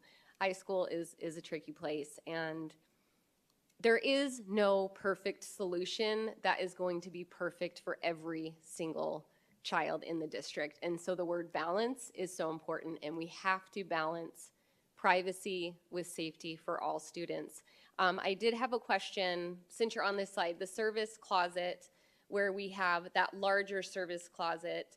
Is there an opportunity within that design to perhaps put that single stall contained restroom in there and the water heater? Would there be a way to partition that off and to have a contained restroom in that design? President Proudfit, we considered that. To do that, we would have to lose 1 stall out of each restroom side, because that space by itself is not large enough to be ADA compliant. Okay. Once you have a single-use restroom, that single-use restroom has to be the full-size ADA compliant. So Got it. with money, everything's possible. It would drive the cost from about $450 a square foot to $600 to $650 a square foot, since we would be tearing down additional walls. And we were trying to tear down as few of the walls as possible. I totally understand that, as we have limited funding, and these renovations, if you've never been on these campuses, need to happen drastically. These restrooms really need to be updated. I appreciated, like I said, I know there is various concerns and differing opinions on how much privacy, how much safety, and I appreciate that we're going to be going to the campuses that will be affected by these restrooms to get input from the parents and students and community members to ask them what their level of privacy, what they feel comfortable with, and what will best serve their communities. I appreciate you bringing this forward to us now, and I look forward to increased conversations. And as we move forward, this is kind of a new frontier, and we're all kind of moving forward in this together. And so thank you, community, for all of your input. I think great comments. We have a lot of expertise in public safety and with educators, and I really value that as a district, we are bringing those voices together to find the best collaborative solution for all the students of our district. So thank you. President Proudfit, real quick, I do want to piggyback on something that I said, and then you just supported and a comment that Dr. Sorensen made. And I'm going to paraphrase a little bit, Dr. Sorensen, so if I'm off on this, please let me know. But, you know, as we go through our conversations with students, teachers, staff, community, just being really intentional in those conversations and have a listen first mindset, right? In addition to that, as we take a look at our district, you know, 100 and, Danielle, correct me if I'm wrong, 40 plus years now. But, you know, we take a look at the reach of our district from a diversity perspective, right? I mean, I think we have a student population of approximately 30+% that are Hispanic. Some are more Spanish preferred than others. So when we have those conversations with those, when we go in to have those conversations, making sure that we're able to have those conversations, so we're speaking to and listening to those individuals in language as well. So thank you for that. I was going to say, yes, Ms. Young. Thank you. Okay, so the door opening, I just had a question. I don't know if there are requirements about, I feel like there are certain codes that they must open outward, so, or maybe even open both ways. So do you have any information on that? Now, Mrs. Ewing, in going back to, I believe it was Mr. Toby's comment, I do believe in the drawings, the 6 stalls are supposed to have the doors swinging out, not in. Okay. All right. Yeah, I thought that maybe was something. Okay. And then the last thing, I just wanted to piggyback on what Dr. Sorensen said, Mrs. Proudfit, Mr. Sandoval, is that when we go to each, like right now we're getting feedback from Ironwood and Cactus, and getting that community feedback, but that feedback potentially could change if we were to take this model to then to Centennial or Liberty High School, that type of thing. So each time we go out to a new high school to be in that area, I assume that this model has the opportunity to adjust as that feedback changes and we progress. So just wanted to make sure that we're looking at community-specific feedback, especially for the students that will be there, and using the bathrooms on a daily basis and making sure, like Dr. Sorensen said, that we are getting as much feedback from our students and families and staff as possible. President Proudfit, if I may, just real quick. I just wanted to point out that Liberty High School girls did make their voices heard. Last year, they had a protest rally at Liberty High School because they did not want to share bathrooms with boys. So this open concept of taking that completely away of any privacy is their whole point of what they were protesting for last year at Liberty High School. And furthermore, I just want to know, President Proudfit, because in your comment, it didn't really seem like you're giving any feedback to the complete wide opening visibility into the bathroom. So I think 2 things, okay? It's very important to, again, I have to step outside of my role as a parent and what my kids think about the designs as I ran them by my sons and my daughter, who's currently in high school. They were for the wide design. And so regardless of what I thought, my daughter was she was fine with it because some of the concerns that she has in the restroom, she feels that this will be a step in the right direction to lessen some of those things. But that's my daughter. And there's obviously girls that feel differently, and it's important that every person has their voice in this. The thing I appreciate about the opening is that it's something that's very easy to bring down as we look at those ADA standards. It can become more narrow. One thing I did want to make sure, and I spoke to someone about this today, is I wanted to know the level of visibility from the hallway to the stall doors, to make sure that there wouldn't be direct visuals into obviously the stalls or the stall doors, as, again, these poor kids in high school are having to deal with a lot, and that would be quite challenging to be watched from the hallway. I hadn't thought of some of the challenges on the female side with the sinks, and talked to a lot of people today, and those were brought up. I think they're valid concerns. With girls having a little bit different situations sometimes in the bathroom and the need to use sinks for different things. To Ms. Todd's point, I think having the single-use restrooms, not single-use, excuse me, the single stall restrooms, as much as we can put that in, that would be probably a more comfortable place for kids to go if they were having more private issues that needed to be dealt with in the restroom. The wider door, I would just love to hear input from each individual community, and I want to stress that I think it's important when we're talking about privacy, when we're talking about safety, we're meeting the needs of the individual campuses. So in no way do I feel like this is a one-size-fits-all approach, because 6 months from now, things could be totally different, and we're going to have to move and adapt to not just the different communities, but also the change in what we're seeing in the world and how to address that on a bathroom level. Does that answer your question? Yep. Is there any other questions or comments? Just thank you. Yes, thank you. And thank you for all the comments. We're going to move on to action items with 8.1, consideration of administrative appointment for our director of preschool. We're going to turn the time over to Ms. Laura Vesley.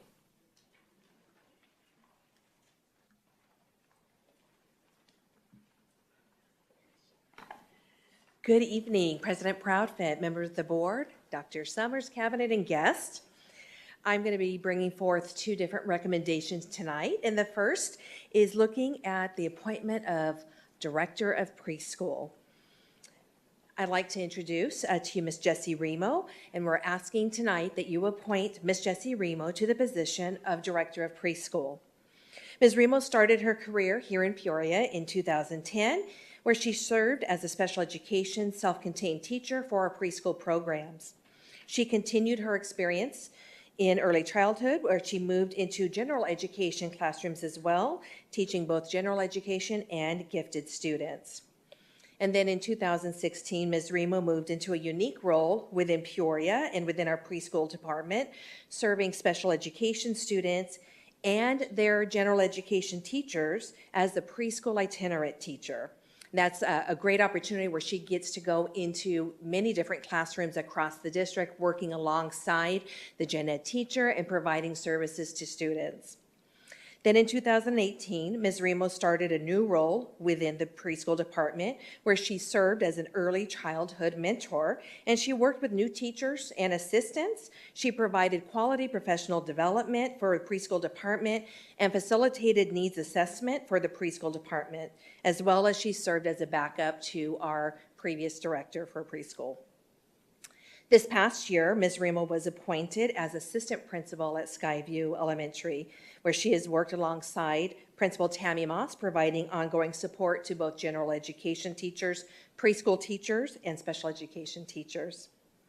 Ms. Remo received her bachelor's degree from Northern Arizona University in early childhood education. She went on to earn her master's degree in early childhood leadership and a second master's degree in educational leadership from Northern Arizona University. She also holds her principal's certification from the Arizona Department of Education. At this time, I'm going to ask for your consideration and approval for Ms. Jessie Remo to be Peoria's next director of preschool. Thank you. I motion to approve the administrative appointment for the position of director of preschool effective July 1st, 2024. I will second that. We have a motion made by myself and a second made by Mrs. Ewing.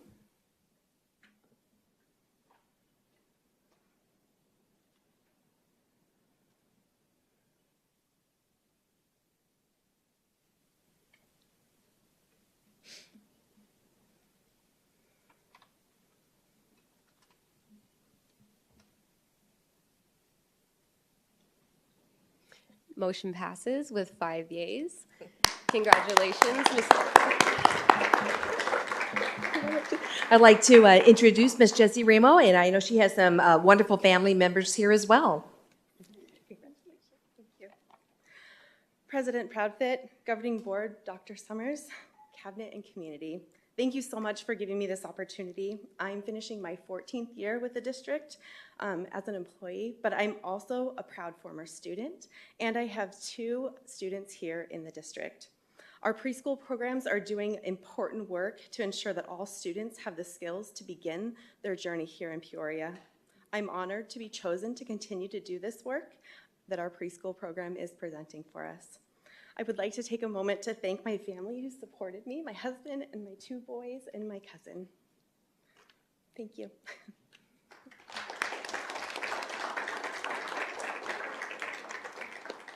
Thank you so much, and thank you for choosing Peoria District. We are so lucky to have you. The work that is done in preschool is extremely important in preparing young minds, and I remember my kids when they were that age just being so excited about learning. It's such an exciting time where they just grab onto everything that they learn. So thank you for that noble work that you do.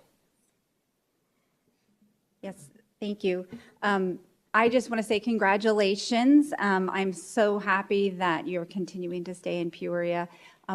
What high school did you graduate from?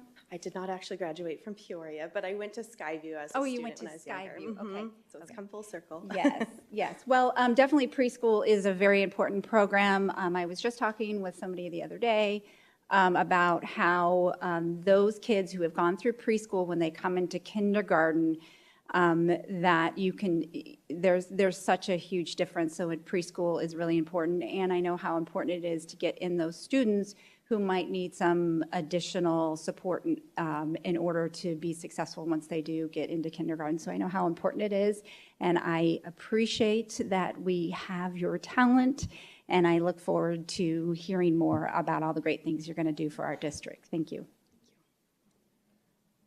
Yeah, I'll echo what's been said. Congratulations, but to hear just your knowledge across different, I guess, capacities within education, for me, it will be invaluable in this seat that does impact our youngest learners. I mean, we talk about being a K-12, we really are pre-K-12, right? Yeah. And like what's been said, I mean, you know, the experiences that our youngest learners realize when they first enter the doors here in Peoria Unified definitely will help give flight to their success throughout their years here in Peoria Unified, and as they navigate their path beyond our doors. So thank you for your continued commitment to lifting up our youth, and congratulations again. And congratulations to your family. Yeah, just a wonderful person, so congratulations. Thank you. Dr. Sorensen? Congratulations. Thank you for choosing and staying in Peoria. Mrs. Rooks? Congratulations, and I do see your passion when you were speaking, and I definitely saw the passion from your family when your husband was taking a photo of you. I always recognize that because that's, you know, what married couples do. They take photos and they're just so proud of them. So congratulations to you, and I can't wait to see all that you do for our preschoolers and their families in the district. Thank you. Thank you so much. Thank you.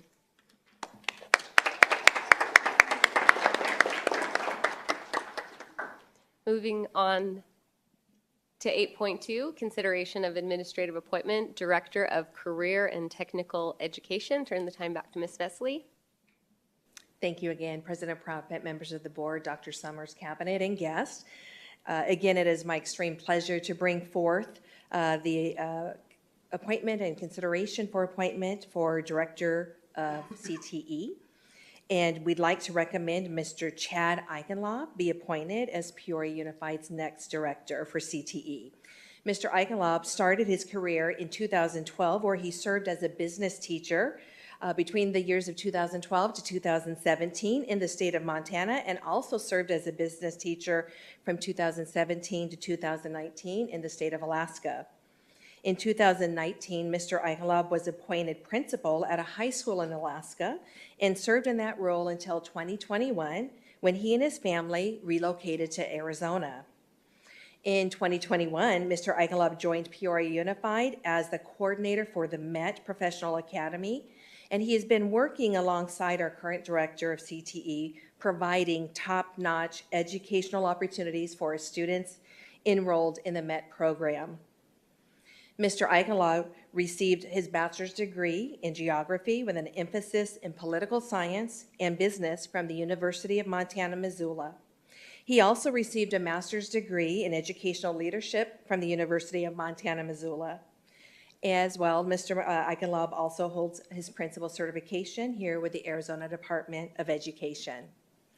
We are excited to bring his name forth for consideration tonight. I motion that we consider the administrative appointment for the Director of Career and Technical Education, Mr. Chad Eichenlaub. I'll second that. Motion made by myself, second made by Mr. Sandoval.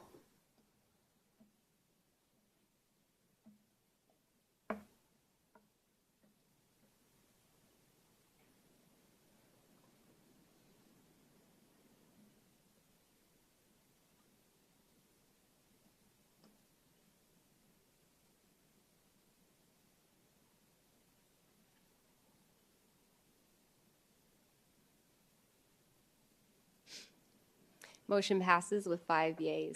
Congratulations.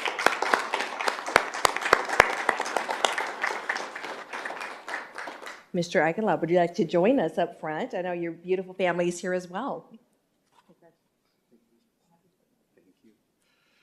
President Proudfit, members of the board, Dr. Summers, cabinet and guests, it is just such an incredible honor to be provided the opportunity to continue my leadership journey in the Peoria Unified School District. I've served in Peoria Unified for 3 years, and I just continue to be inspired and in awe by all of the opportunities that our community, our industry partners, and our school sites provide for all of our students, and the support that they provide for them as they continue to explore their passions and their purpose. I want to say a special thank you to my wife, Ashley, and my son, Jace, for joining us tonight. They're just a wonderful source of support, and it's exciting to have them here to support me. Really excited to join the CTE team. Thank you for Kirsten Corey and for Tracy Hunter for joining us tonight as well. The team that's behind us at the district office is exceptional, and I'm really excited to work alongside them. So, thank you. Thank you. This is kind of special. We have the director of preschool, which is helping those students to take flight, and then Mr. Eichenlaub is helping them with CTE to kind of fly the nest and go out into the world. And so it's kind of these bookends, and both are such great candidates for these positions. You have done such incredible work with our MET program. I've been able to tour and interact with students, seeing the pitches just last night. I mean, what incredible work you do, and I cannot wait to see what you bring to this position. So thank you for staying with us here at Peoria Unified. Congratulations. I really wanted to say congratulations last night when I saw you, but I know that was preemptive. So, but I was really excited about this, and I appreciate everything you do at the Met. I try to get to it as often as possible. There's some amazing students.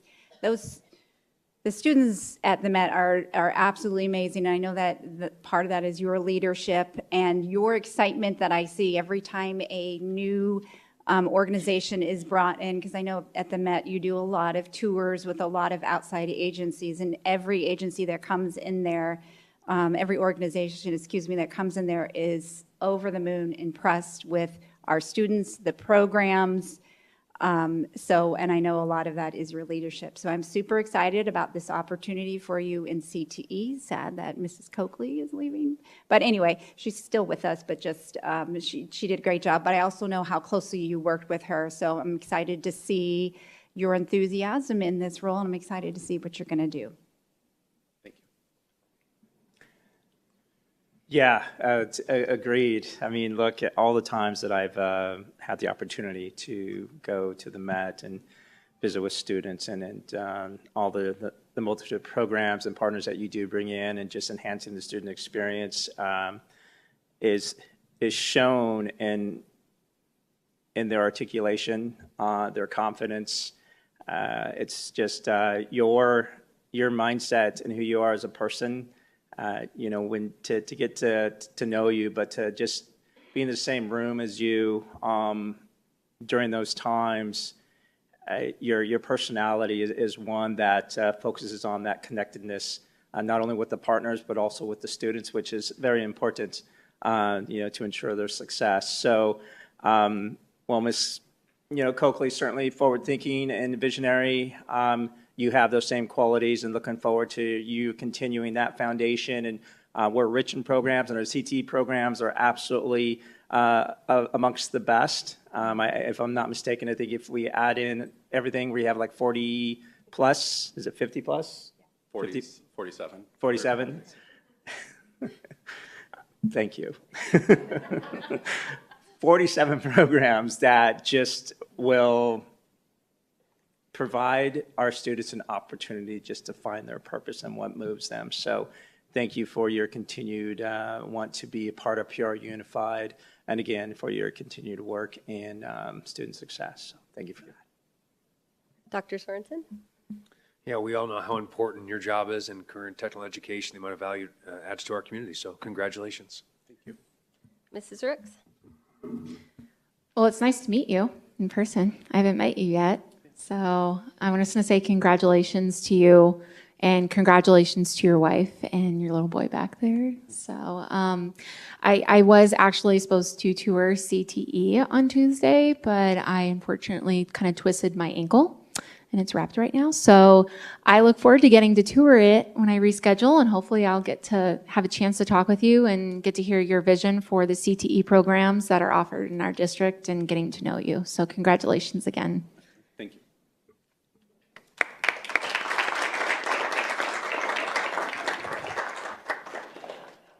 Moving to 8.3, the Citizens Advisory Committee update and recommendations. Turn the time over to Ms. Myers. Water.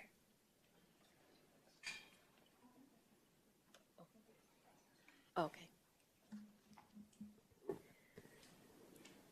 Well, good evening, President Proudfit, members of the governing board, Dr. Summers, colleagues, and community. Thank you for the opportunity to provide an overview of the Citizens Advisory Committee's work in recent months and associated recommendations for the governing board. Tonight, I will review the committee's purpose, membership, and information that was shared at the committee's meetings. I will also review considerations that were evaluated related to a possible maintenance and operations override election in November, as well as consideration related to a bond election in November, and the committee's final recommendations. At the end of the presentation, administration will be available to answer your questions. The governing board reconvened the Citizens Advisory Committee on November 16th, 2023, and the purpose of the committee was to make a recommendation to the governing board regarding calling for a bond and/or M&O override election on Tuesday, November 5th, 2024. If the recommendation of the committee is that the Peoria Unified School District should call for a bond and/or override election, that the committee would also recommend the dollar amount, the associated categories for a bond, as well as the percentage related to an override. And once the recommendation is made, that it completes the work of the committee, and the committee actually terminates at that point in time. 11 Citizens Advisory Committee members initially served on the 2024 committee, with returning members from prior years as well as new members to replace former members who were not available to participate in the process this year. And I do see that we do have two of our members joining us this evening, so I'd like to recognize them and also thank them for their service being part of our committee. So thank you very much, Mrs. Todd and Mrs. Malloy. Thank you. The committee began meeting in January, with the last meeting taking place on April 16th, 2024. All 7 meetings were held at the district office and were open to the public and subject to open meeting law. Meeting agendas, materials, and minutes were posted in board docs for our community to reference. I'd also like to acknowledge that Mr. Molino and I co-facilitated the committee this year. A number of considerations served as the framework for the committee's evaluation and information that was reviewed at meetings and reported to the governing board. This included reviewing priority and essential elementary and high school projects, security, technology, transportation, and related needs, and understanding the funding that is available to the district for these types of projects and purchases. Maintenance and operations override programs and positions were also reviewed. In addition, the district's tax rate, assessed valuations, and bonding capacity were also discussed. Another consideration was the district's demographics and enrollment projections, as well as input from a public opinion survey. Detailed information from the committee meetings and agendas was shared at the April 4th, 2024 study session with the governing board, as well as included in Friday reports to the governing board over the last several months. The last time Peoria Unified passed a bond was in 2012. Information was shared with the committee regarding Arizona law and statute that allows public school districts to ask voters in their community to approve a bond authorization that would be paid for through secondary property taxes. Bond sale proceeds pay for construction projects, facility renovations, and other eligible capital projects that cannot be supported from annual capital funding that the district receives from the state of Arizona every year. It was also shared that the district's most recent bond authorization, which was a $180 million bond program, has been fully sold and expended. The district has a full report of the 2012 bond and the program expenditures that were implemented at each school and department district-wide. It's on our website for our community to see and review that report. At this time, I will ask Mr. Kevin Molino, Chief Technology and Operations Officer and Acting Superintendent, to join me to review the bond-eligible district needs and projects that were reviewed with the Citizens Advisory Committee. Mr. Molino, thank you. President Proudfit, members of the governing board, Dr. Summers, cabinet, and guests. Over the next few slides, I will provide the governing board with a summary of the information that was presented to the committee over the past several months and what was presented to the governing board during the April 4th study session. Based on the facility assessment study performed during the fiscal year 2020, there were $301 million worth of facility needs identified in both the short-term and long-term categories. The one number that I want to emphasize to you in this slide is the $119.8 million at the bottom of the screen in short-term essential and critical needs that were identified. Essential and critical needs projects are items within our schools which can shut down a school and or impact the learning environment. These are items such as roofing, HVAC, fire life safety systems such as fire alarms, smoke alarms, lighting, electrical, plumbing, flooring, and wall structures, just to name a few. If you recall the $119.8 million that I mentioned a few slides ago, that is the number you see at the bottom of the first column. The blue column shows the funding that we invested into our facilities from 2020 to 2023 fiscal years, which was $38.1 million. This year, we created the capital improvement plan, which was presented to the governing board in July of 2024. This plan is our roadmap to align our priorities with our available funding sources over multiple years. One section that we'll be adding into next year's version is curriculum and textbook adoption needs. Here you can see how the $38.1 million we invested in our facilities broken down into the critical and essential needs categories.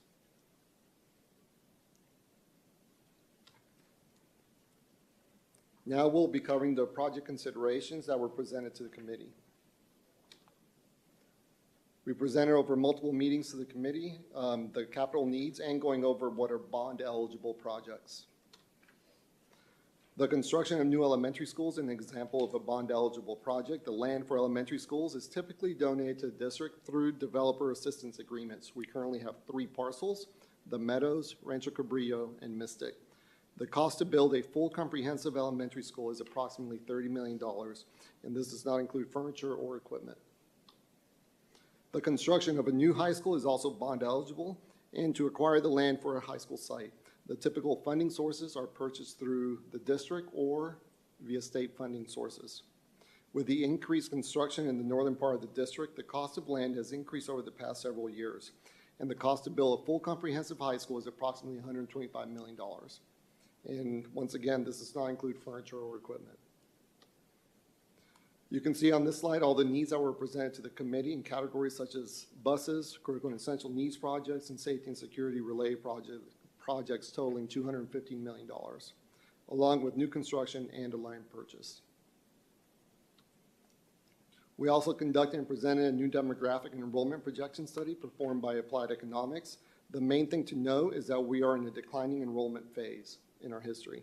It will level out at about 35,000 students during the 27-28 school year, then another dip after 2031. This also takes into consideration the shift of enrollment from our southern regions to the northern region of the school district.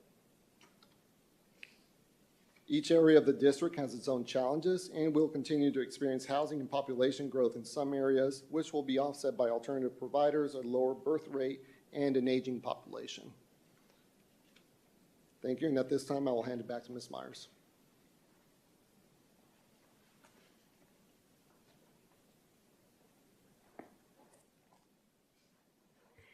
Thank you, Mr. Molino.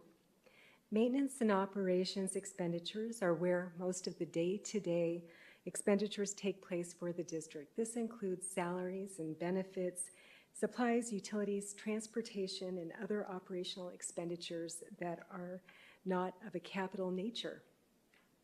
Arizona revised statutes and the legislature do allow a public school district to ask its community to approve an M&O override budget increase through an override election to support positions and programs that may not be possible utilizing the funding that is received from the state of Arizona each year. Statute allows an M&O override to exceed the maintenance and operations budget up to 15% of the revenue control limit.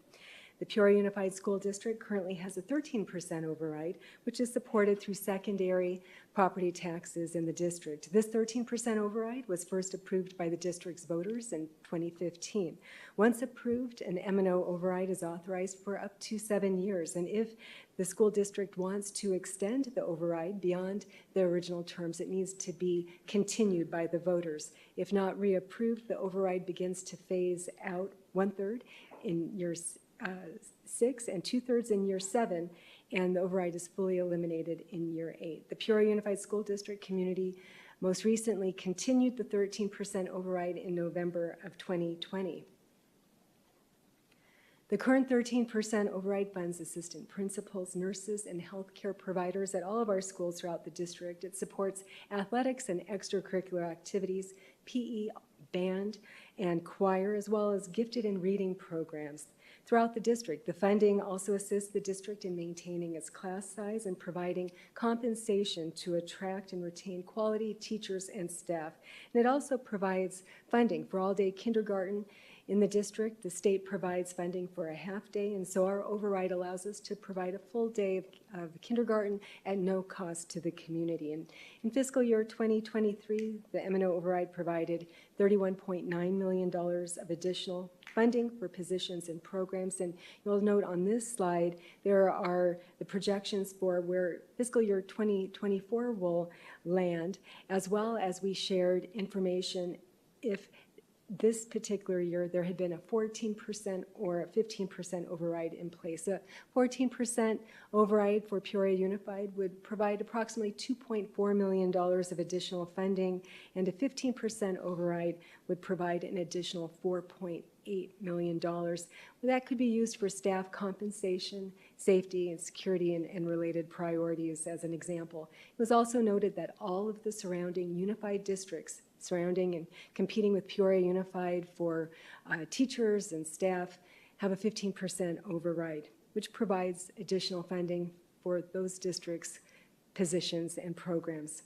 The committee also received information that November 2025 is that critical year 5 date when a district would need to continue the override that's in place or address evaluating if an additional override might be needed. But the key is if the 13% override is not continued by November 2025, it would begin to phase down. and consideration for a November 2024 election was 1 year early. 2 committee meetings focused on potential bond authorization scenarios. 7 initial illustrative scenarios ranging from $100 million to $325 million were reviewed with the committee. The lower authorization amounts had more of a critical needs format. As the dollar amount increased, elementary construction, high school land purchase, and new high school construction were added to the scenarios with a comprehensive bond that addressed all projects that had been reviewed with the committee, as well as new construction for both elementary schools and a comprehensive high school, totaled $325 million. On April 9th, 2024, the committee also received information on the district's bonding capacity and property tax rates as they reviewed the example scenarios and associated capital projects, including new construction. It was noted that bond scenarios up to $120 million could be managed without a tax rate increase from the 58 cents per $100 of limited assessed value that is currently expected for next year in fiscal year 2025. At the subsequent meeting on April 16th, the committee received additional bond scenarios, and the scenarios that were reviewed were $75 million, $100 million, and $120 million authorization. It was also shared that with scenarios up to $120 million, that in addition to maintaining the tax rate, there was actually the possibility to reduce it by 1 cent per $100 of limited assessed valuation to achieve a 57 cent per $100 of limited assessed valuation tax rate. If the bond authorization were approved in November and the new bond sales started to be amortized in fiscal year 2026, the estimated annual tax rate decline for new bond scenarios is based on current and projected property values in the district and the district's current plans for issuance of bonds if a new program is approved. The bond-eligible projects that had previously been presented to the committee, including technology, transportation, and new construction, were part of a possible bond in the scenarios that were presented. The updated $120 million scenario included a focus on priority and essential projects, safety and security, technology, transportation, and new elementary school construction. So that comprehensive list was reduced to those key priority areas. There are also several district funding sources that can be used for facility projects and capital purchases, and that information was reviewed with the committee. And it was also noted that public school districts have historically used a bond for comprehensive construction, replacement cycles for technology, bus fleet recycles, et cetera. And so we have capital funding, we have the opportunity to receive grants, School Facilities Oversight Board, federal, municipal grant opportunities, and other funding sources. So those funding areas were identified in conjunction with what ultimately would need to go into a bond. And so you see that analysis on this slide, and there was in-depth conversation with the committee regarding those funding sources. And this next slide highlights the district's outstanding bonds and remaining bond sale authorization. So those are bond sales from our 2012 bond as an example, and how a potential new $120 million authorization would be managed in conjunction with the outstanding bond sales. The 21 cent per $100 of limited assessed valuation decline that you see on this chart between years 24 and 25 is a result of the structure of prior year bond sales and the associated amortization, or in simpler terms, the payback period and the structure of how those bond sales are paid down, coupled with the most recent bond refunding that was completed by the district that added the additional 2 cent decrease. So that dip that you're seeing, the dark blue bar chart, irrespective of a new bond program or not, that decline was going to happen and was enhanced with the recent refunding. Secondary property taxes on residential and commercial property in Peoria Unified support the 13% M&O override and our outstanding bond sales. In fiscal year 2024, the bond secondary tax rate was 0.7974 per $100 of limited assessed valuation, and the combined secondary tax rate was 2.1269 or 2.13 cents per $100 of limited assessed valuation. And the graph on this slide demonstrates that in recent years, the district has had a declining secondary property tax rate for district homeowners and commercial property owners. The amortization schedule for existing bond sales and the recent bond refunding contributed to the 21-cent decrease. And the additional potential 1-cent decrease if there's a $120 million bond authorization would result in a combined total of 22 cents. And again, that's based on new bond sales scenarios as well as projections that we have for property values in the district at this time and in the future. This example tax bill was reviewed with the Citizens Advisory Committee for an average home in Peoria and an average home in Glendale, as both cities are within the district's boundaries, and highlighted the qualifying tax rate related to the state's funding formula for public schools. And that's the dollar amount in the highlighted gold bar section of this tax bill. And that's in contrast to voter-approved initiatives like bonds and overrides. Even if Peoria Unified did not have a voter-approved initiative, the gold highlighted state funding formula tax rate would be in place. Using this example and the average Peoria home in this tax bill, and again, assuming that the limited assessed valuation is the same in fiscal year 2026 as it is in this example today, there would be a 22-cent per $100 limited assessed valuation decline, resulting in an estimated annual property tax decrease of $42 a year. And that includes if there is a new bond authorization of $120 million. With all of the information from the 7 meetings that were presented at the Citizens Advisory Committee as a basis for recommendations, the committee took action on April 16th, 2024. And at the meeting, there was the recommendation that the Peoria Unified School District not call for an M&O override election on November 5th, 2024. And this was in part due to the fact that there's one more year, one more opportunity in November 2025 to continue the current 13% override. And we had 9 of the 10 members present at that particular meeting. There were 7 ayes, 1 nay, and 1 abstention related to that vote. At that same meeting on April 16th, the committee also took action to recommend that the Peoria Unified School District's governing board call for a bond election to be held on November 5th, 2024. The vote at the meeting, again, we had 9 of the 10 members present. It was unanimous. The committee subsequently made a motion to recommend a bond authorization that totals $120 million in associated categories as presented at the April 16th, 2024 meeting. Again, it was a unanimous recommendation. The approved $120 million scenario included a focus on priority and essential projects, examples that Mr. Molino shared earlier in the presentation, safety and security, transportation, and technology, as well as funding to build a new elementary school in the Meadows area of the district.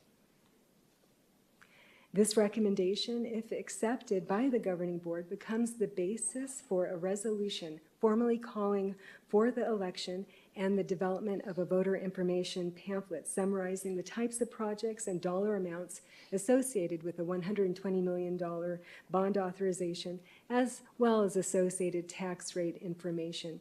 At this time, the governing board can provide direction to administration to work with legal counsel and our professional advisors to bring forward the Citizens Advisory Committee's recommendation in the form of a $120 million bond resolution for approval at the May 9th, 2024 Governing Board meeting.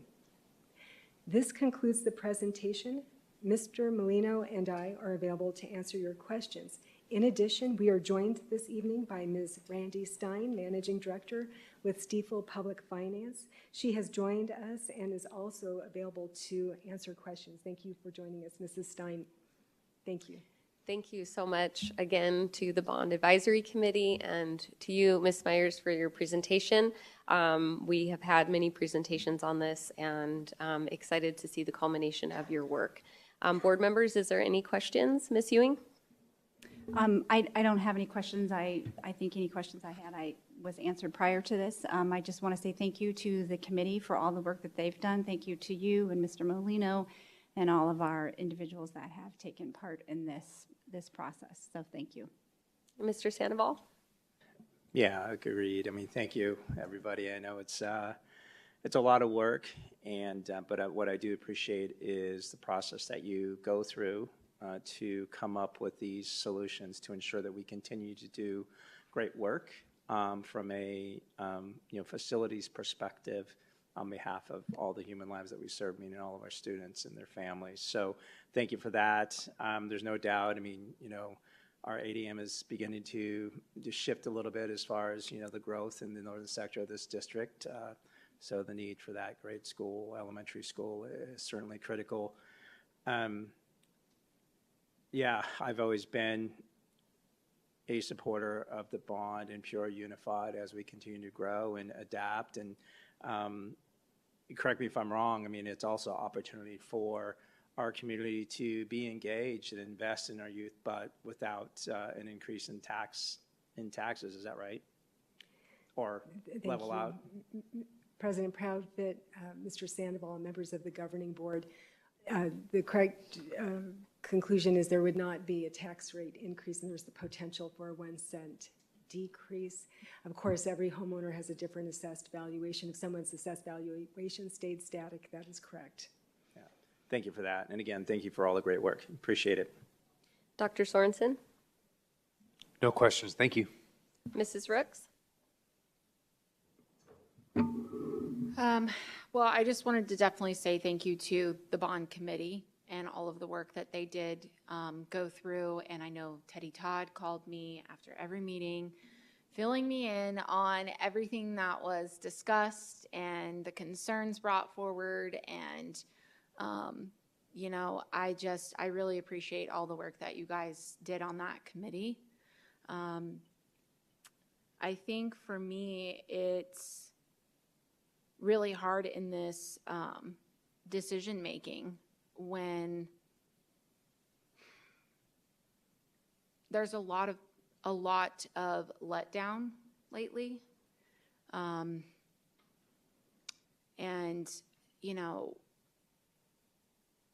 discussing it, I was really actually looking forward to voting for this tonight, but if I don't stand morally on the situation that we have going on in this district, with some of these things that are brought forward, I lose the trust. And that was pretty lost today with the recent presentation of the bathroom scenario. And then, so it's just really hard for me as a person to then turn around and go ask the community to vote for this when we're not really handling anything with making sure we have had, it's just really frustrating. We've had girls so upset over this whole thing this past year, 2 years. So that weighs heavily on me as a board member. And I was really looking forward to voting for this tonight, because I know that there are critical needs, but it's really hard to do that when there are things that are going on that are not being resolved. So that's the only comment I'm going to make tonight. Thank you. I wanted to say too, thank you for, in your presentation, reminding us of what that completed 2012 bond brought us. And one of the things that I really love seeing on there was the renovation of Peoria Old Main, which is one of my favorite buildings in the district. It also houses Peoria Flex Academy and our Met Academy as well, and two really special programs.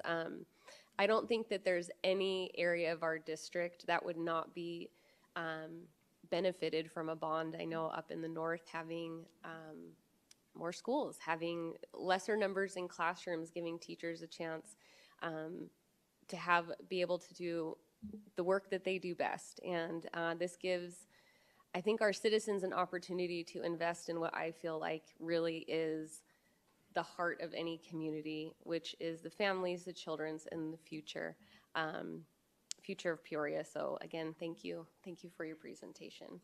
And if I may, President Proudfit, members of the board,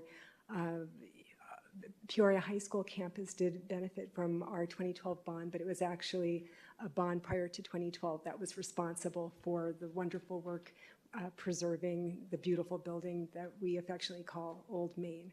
And that's a perfect example of, over time, how bond programs can be so significant to not only preserving community investments and what sometimes become historical markers in the community, but continue to also address HVAC, roofing, those really important systems that ensure our campuses have the best environment for our students. But thank you for acknowledging Old Main.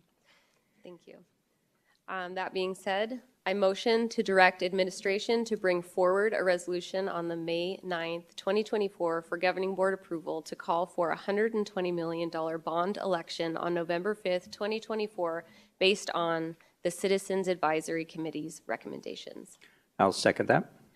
We have a motion made by myself and a second made by Mr. Sandoval.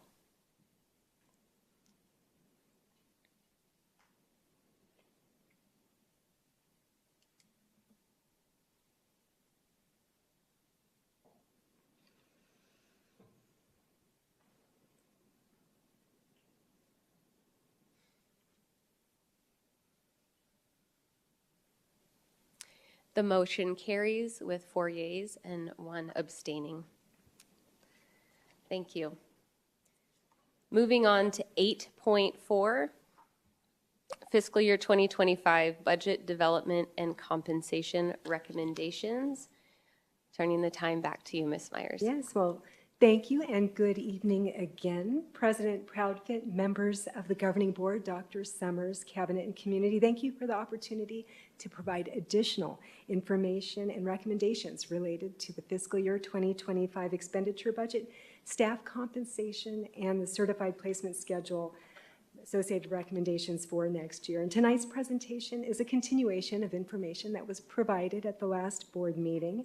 I will start with a summary, very brief summary, of governing board approved compensation recommendations to date, and then we'll cover pending recommendations in total that not only were reviewed and introduced at the April 11th meeting, but we'll also share some additional recommendations that were approved at the April 22nd budget team meeting just this week on Monday night.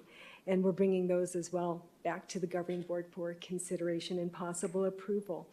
And we did share at the April 4th study session, as well as the last board meeting, that the governing board's goal, as well as priorities from our budget team and other employees over the years, are compiled and tracked when it comes to budget team meetings and action, and of course is based on available funding, and it's a multi-year process to address all of these considerations.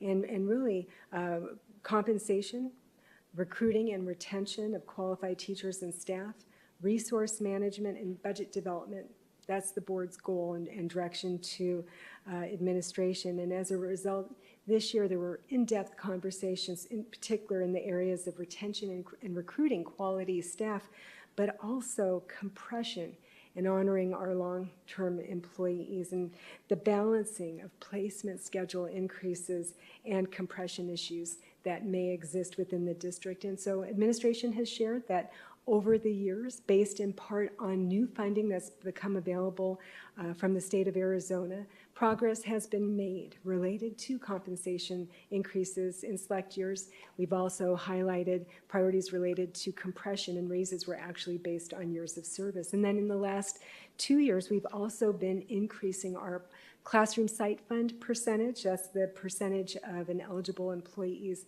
annual compensation that's funded from classroom site fund. Per statute, it supports certified teachers, Function 1000 student roster in the classroom, as well as other eligible staff, related service type staff in the Function 2100 area.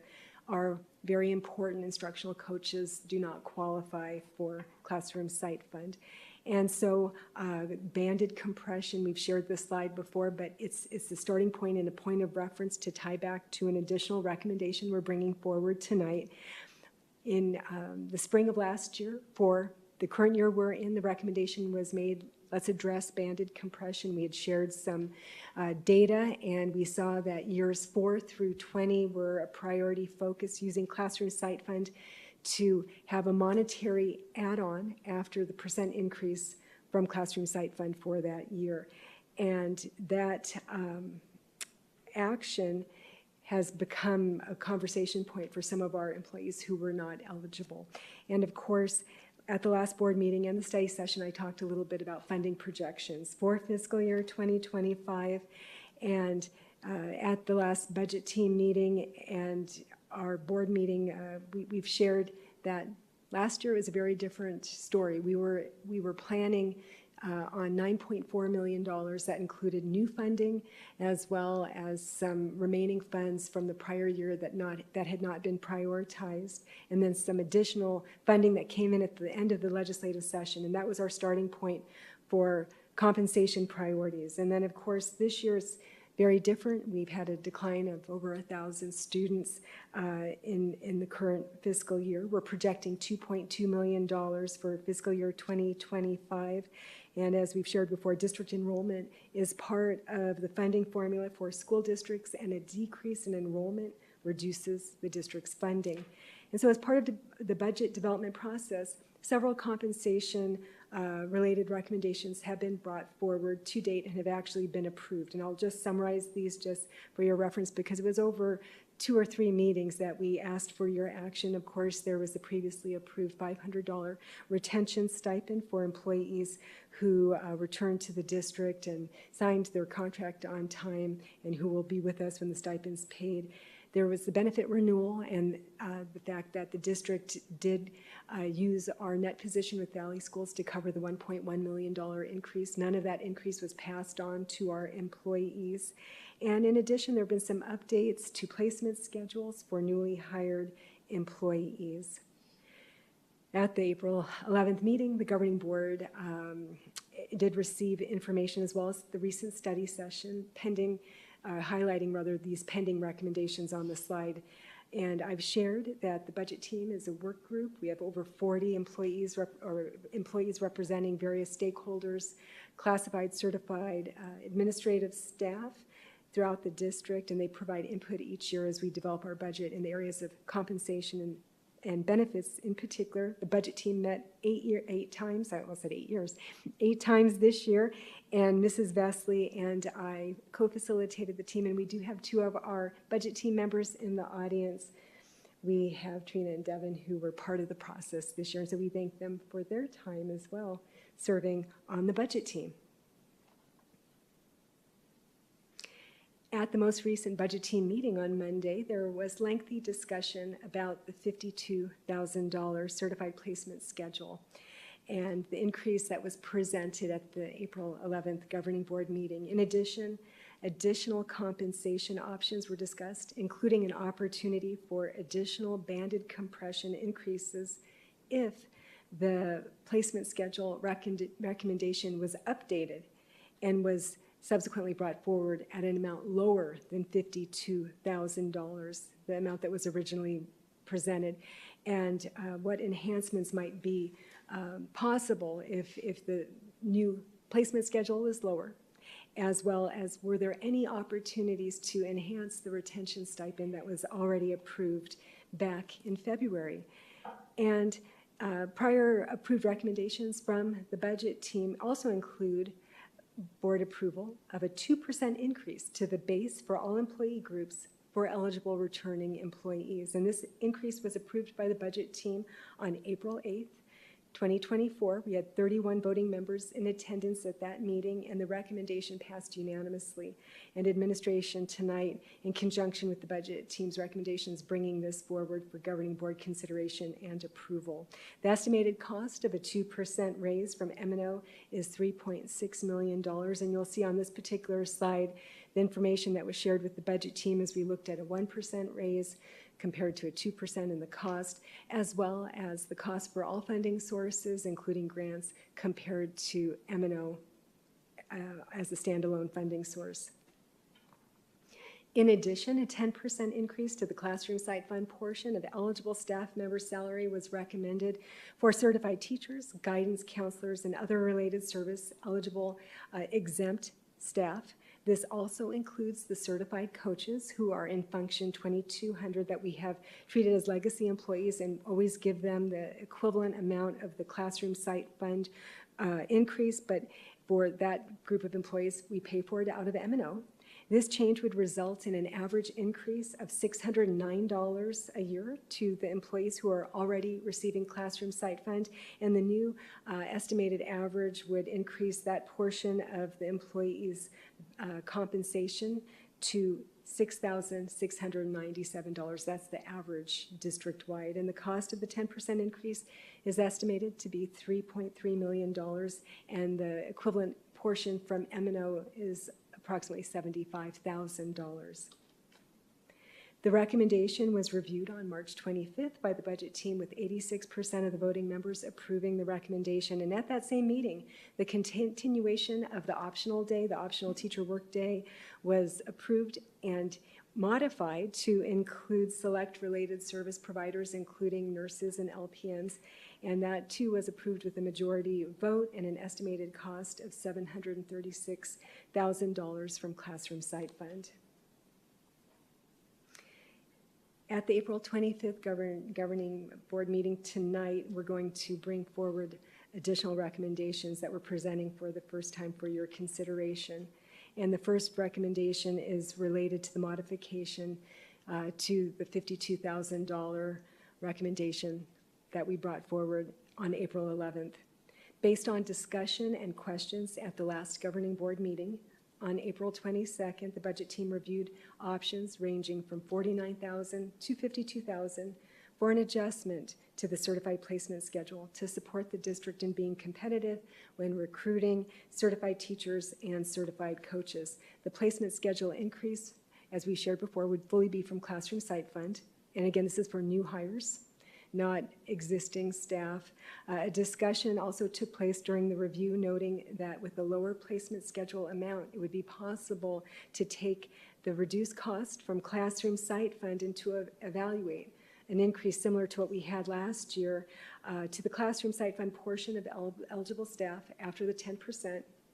And at one point, we looked at $500 if the placement schedule amount was reduced to $50,000. The savings would support that additional increase as a balance of the amount of classroom site funding we're using year over year. And then the conversation turned to what would be possible if the placement schedule was adjusted to $51,000. There was thoughtful conversation, a lot of agreement that it's important to be able to compete, to recruit, but then also to honor those very important long-term employees.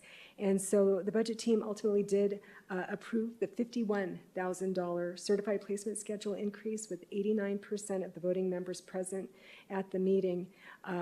So of those members who were voting members who were at the meeting, 89% approved that recommendation. The budget team subsequently considered the $300 increase to the Classroom Site Fund portion of the eligible employees' compensation for next year.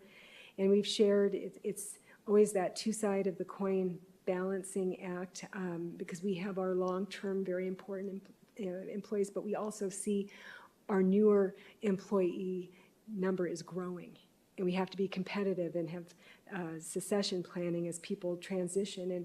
And I shared at the last meeting, 70% of the district's employees have been with the district now less than 10 years, including 67% of classroom teachers and 78% of hourly staff. And so as we looked at what we did last year, and again, there was that yellow portion focusing just on years 4 through 20, and we had a much larger dollar amount ranging from $1,250 to $2,000. This year, the recommendation was prioritized in a little bit of a different way, because we wanted, first off, to be able to include the 2,200 function certified coaches. And also we wanted to acknowledge our team members who had been with us in excess of 20 years. And so with that as a starting point, we looked at employees. So I have that yellow as an example of what was done last year. We enhanced it by saying 4 years through 26 plus, and we would add on $300 after the 10% increase for our certified teachers, and then for our certified coaches, we would do the same from M&O. And so that was a recommendation that was included and modified.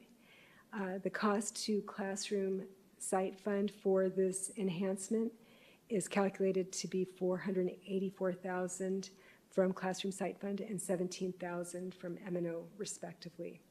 And the budget team approved the recommendation with the voting members who were present. 89% of the members approved this recommendation. And then there was also discussion on retention stipend enhancements. And so at the last meeting, we talked a bit about the action that took place on February 22nd when the $500 stipend was approved. And of course, there are eligibility requirements to be paid that stipend next year. But then the recommendation was made, well, what if we were to modify the $500 stipend to increase the stipend to $750 for employees with 16 to 25 years of service and $1,000 for employees who have been with the district 26 years or longer. And so the original cost of the action that was taken in February for the $500 alone, the $500 across all employee groups, was $1.9 million, and we're paying for that out of our reimbursements from Medicaid and public schools, which is eligible for any M&O related costs. We would use indirect cost for the additional enhancement, which would be approximately a $278,000 one-time expense to indirect cost, which is ultimately, I'll quantify it as an overhead account that we're able to charge grants for things like utilities and expenditures that you can't really quantify at a granular level. And that is an M&O eligible funding source. And the budget team members at the meeting unanimously approved this recommendation. And I've shared at several meetings that we're experiencing declining enrollment, and so we're working with $2.2 million of new funding. And each year, as part of the budget development process and the work with the budget team, we share in real time our pro formas. We talk about fixed and variable expenses, and we also review not only the funding sources that are new, but also where we can identify efficiencies.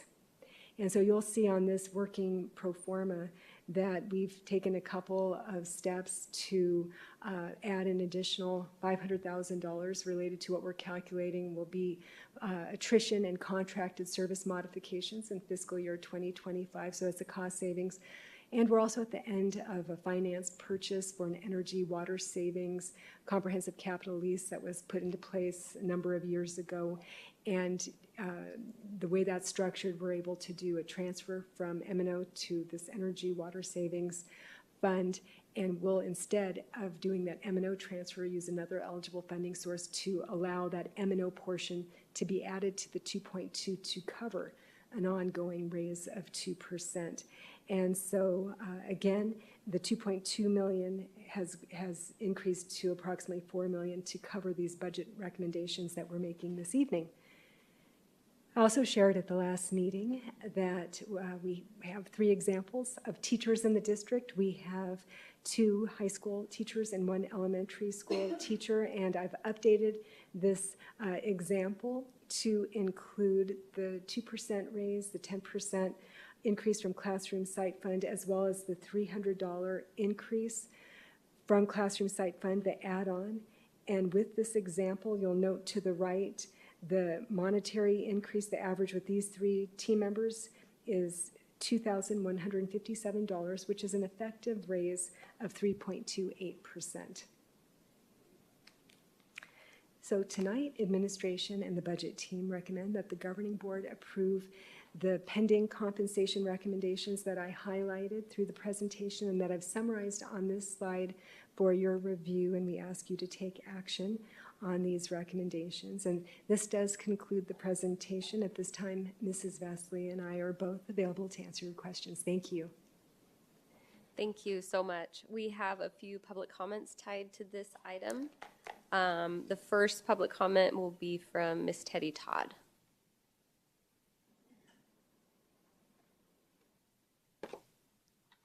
Thank you again. I know this is a very, very tough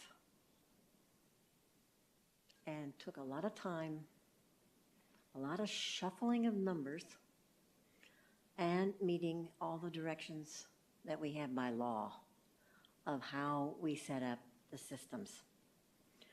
This presentation is a step, excuse me, toward increasing pay for our seasoned, wise, staying teachers. It's not perfect, but it does have possibilities. If my math calculations are correct, the seasoned example I computed still comes out lower than a new hire, but the salary schedule is better. This gives me hope. Time is running out for signing contracts and for hiring more staff. We need these expert staff for our students' continuous improved learning. I greatly respect the expertise of Ms. Myers and the accountability of every one of these budget numbers. This is just unreal. Wow. When I listen to these presentations, sometimes they're challenging. How about most of the time they're challenging? But I personally need an easier formula to really understand the computation of staff salary schedules. For me, there are too many parts and pieces to stick together. It's like a puzzle. You have to put it all together. I know numbers. I trust. This district under new leadership can and will work the dollar numbers to protect our buildings and our staff and to pay better salaries to everyone. We must. We are in competition with other schools. That expertise is critical. And for the seasoned teachers who actually mentor and carry forth the improvements that everybody wants, we've got to have some more money to pay them, or we're going to lose them to business and industry, if nothing else.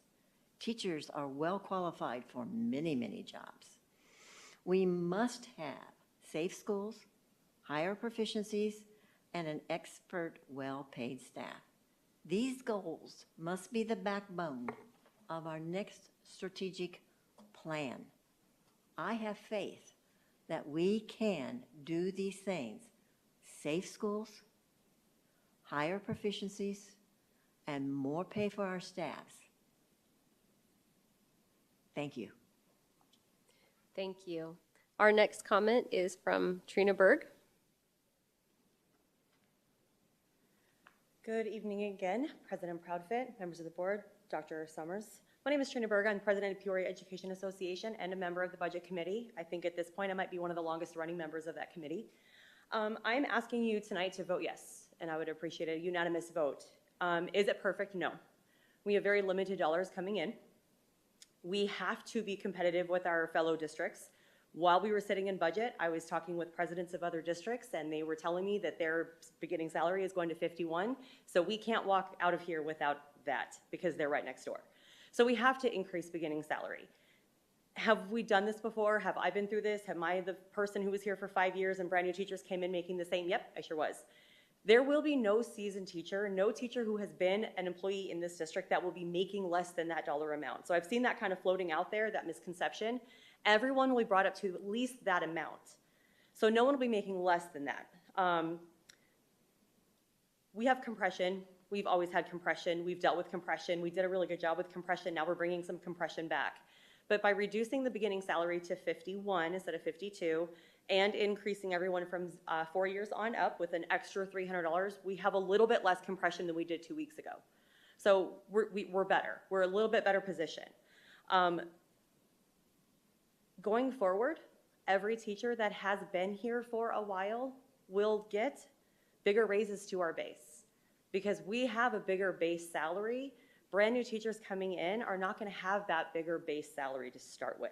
So compression will be helped a little bit along the way just from that fact alone as well.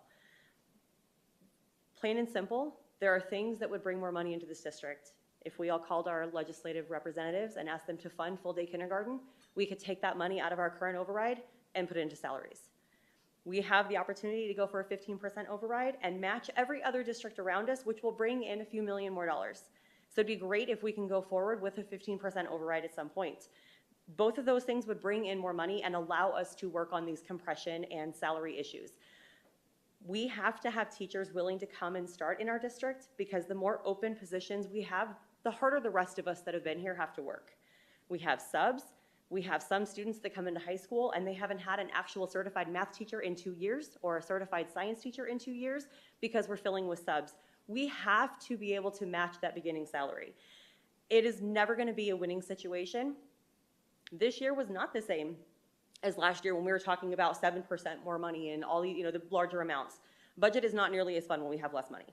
There was a lot of very hard discussions, and this right now is what we have, and I think the best position we have going forward to both stay competitive and pay our current employees. Thank you. Thank you. Our next comment is Mr. Jeff Toby.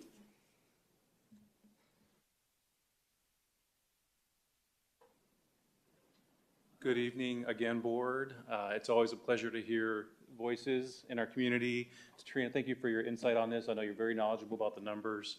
And my question is, it was about I guess maybe echoing Teddy's. So if you look around the other districts, they have a salary schedule that's easily understood.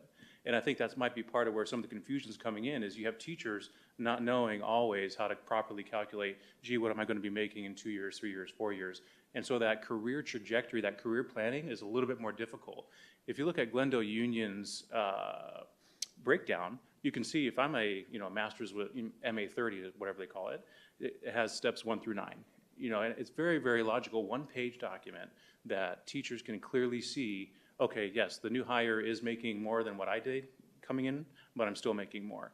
So I think it would just clearly communicate what all those slides into a document where it's more readable to kind of clear up some of the confusion.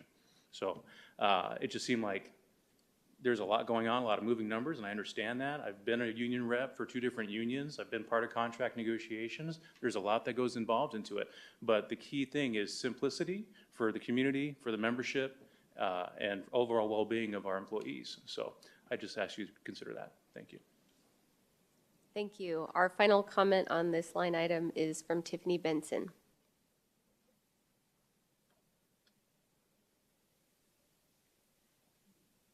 Hi, yes, I'm going to agree with Miss Teddy. That's a whole lot to try to process, but I wanted to speak to the veteran teachers. Last time we learned that these teachers would actually have to quit their jobs for a year and then come back to get paid more money. I actually have a friend who was in the district, left and came back, and that's actually true. I'm not sure why the PEA didn't speak up last time for teachers, but I think that if Heather Rooks hadn't fought for this to be on the agenda tonight, it wouldn't be here.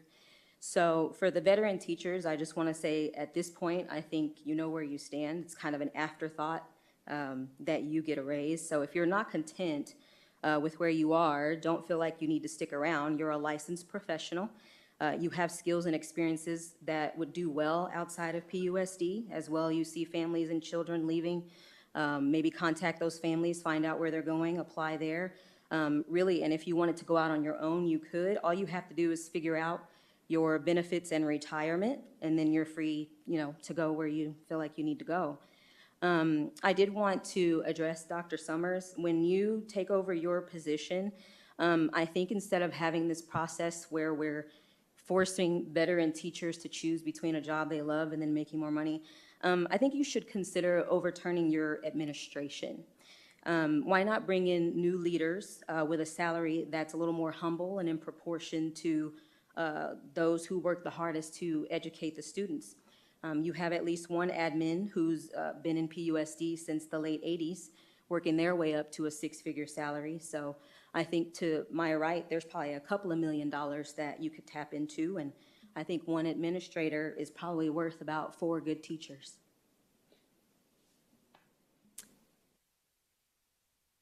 Thank you. Board members, is there any questions or comments? Mrs. Ewing? Mrs. Proudfoot, last time when we had the conversation, when this came up, there was a lot of other issues that other board members brought up, so I'd like to hear from those individuals before I comment. Thank you. Ms. Myers, thank you. Yeah, so I was one of the board members that had asked for the budget team to go back and really look at what can be, right? And really to take a blended approach around everything that you've said and others have said this evening around how do we stay competitive from a new teacher attraction regard, and how do we continue to, from an action perspective, show our seasoned associates, that they are valued and respected without question. One of the speakers brought up the value that our seasoned employees provide in growing and even further educating, right, our new teachers. I mean, there's much from a classroom management perspective that isn't taught as they're going through college. And I think having a seasoned teacher to help mentor those new associates as they come in and help guide them, and even help them understand ways to get some headspace at times is important. So I just want to say thank you. Thank you for,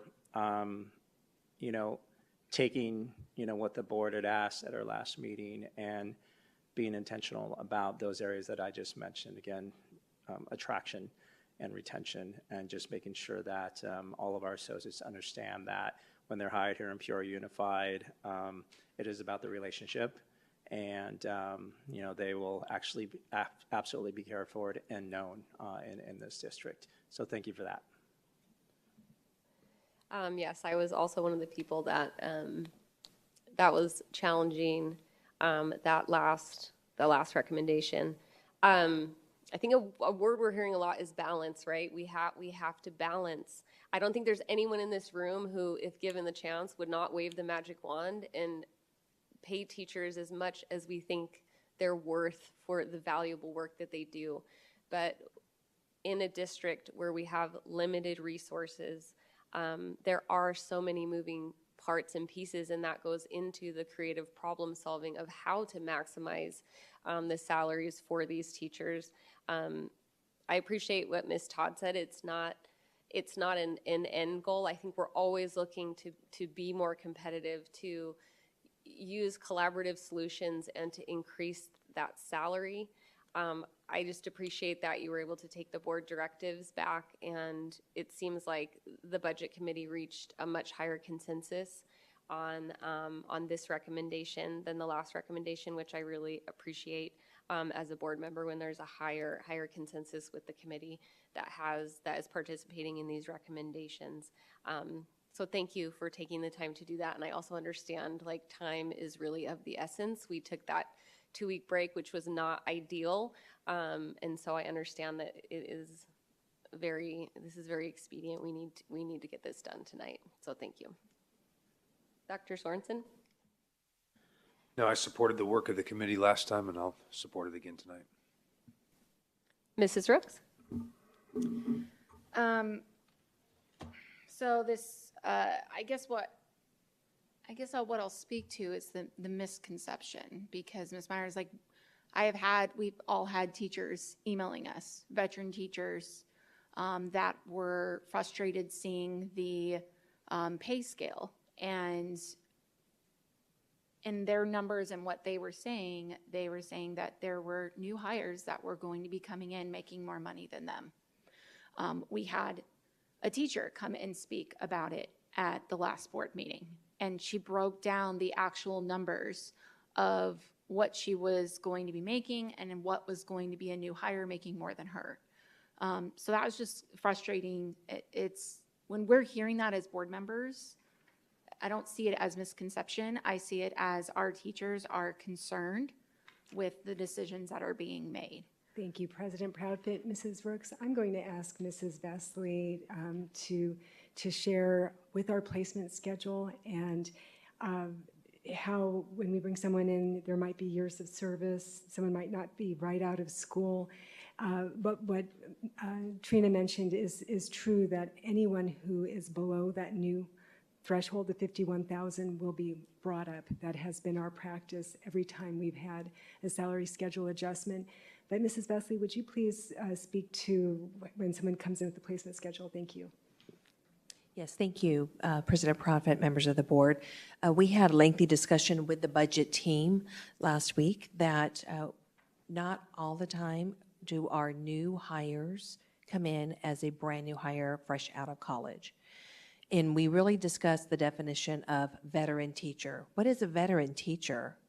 A veteran teacher is it a 5-year teacher? Is it a 4-year teacher? By law, anyone over 3 years of service is a tenured teacher in the state of Arizona. We have many teachers that come to us from other districts where they have maybe a master's degree, maybe a doctorate's degree, and they have 15 or 20 years of experience, and we give up to 7 years of experience.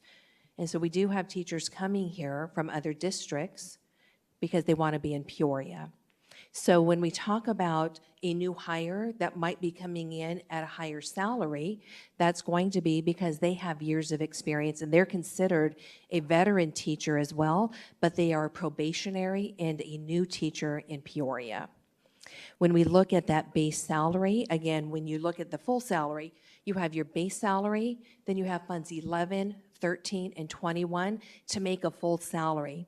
So many times when we have concerned individuals, they might only be giving you that base salary amount, and on their contracts, that very first page shows their base salary, then it shows funds 11 and 13, and then 21. So we have to take into account that full salary. And if you saw in the examples tonight, when we're increasing to the $51,000, we're increasing in the classroom site fund, so fund 11 and 13. So if you noticed, that base was about $42,000, and as Trina mentioned, a highly veteran teacher here, maybe a veteran teacher of 20 to 25 years, their base salary might be about 60 to 70,000. They're going to get a 2% on that 60 to 70,000, which is automatically going to increase their salary, where a new teacher at 42,000 getting that 2% is going to be much less. So I think we were thoughtful, and the budget team really took into consideration when we are trying to increase the full salary, not just the base. We're including it into the classroom site fund for the new hires in order to help that compression. So I hope that helps to give you a little understanding. Thank you. I was just going to say, yeah, I understand it. I've had teachers tell me exactly the base pay, the classroom site fund, 013, 011, 021. Pretty familiar with it, and that's why I had brought it up at the last meeting, is because the numbers that they were showing me were not what they were seeing was being somebody brought in with their years of service, a 9-year teacher. So that's why I had spoke up at the last meeting, because those are the concerns that are brought to me as a governing board member. I'm going to address those concerns because that's what I'm supposed to do as a governing board member. So that's all I have to say then. I will make the motion to approve administration's budget recommendations, including the compensation increases for the 2024-2025 fiscal year. I'll second that. I have a motion made by myself and a second made by Mr. Sandoval.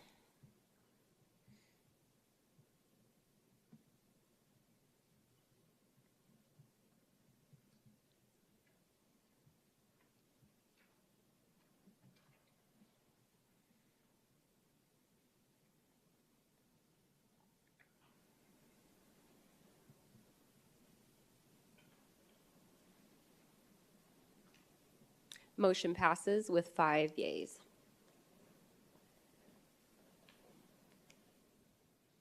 Moving on to 8.5. Consideration of action regarding personal matters.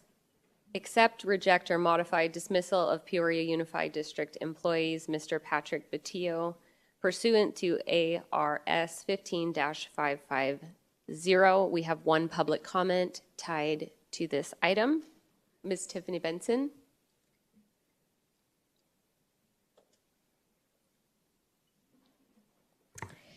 So in 2017, there was a case study that found that 10% of K through 12 students will experience sexual misconduct from a staff member.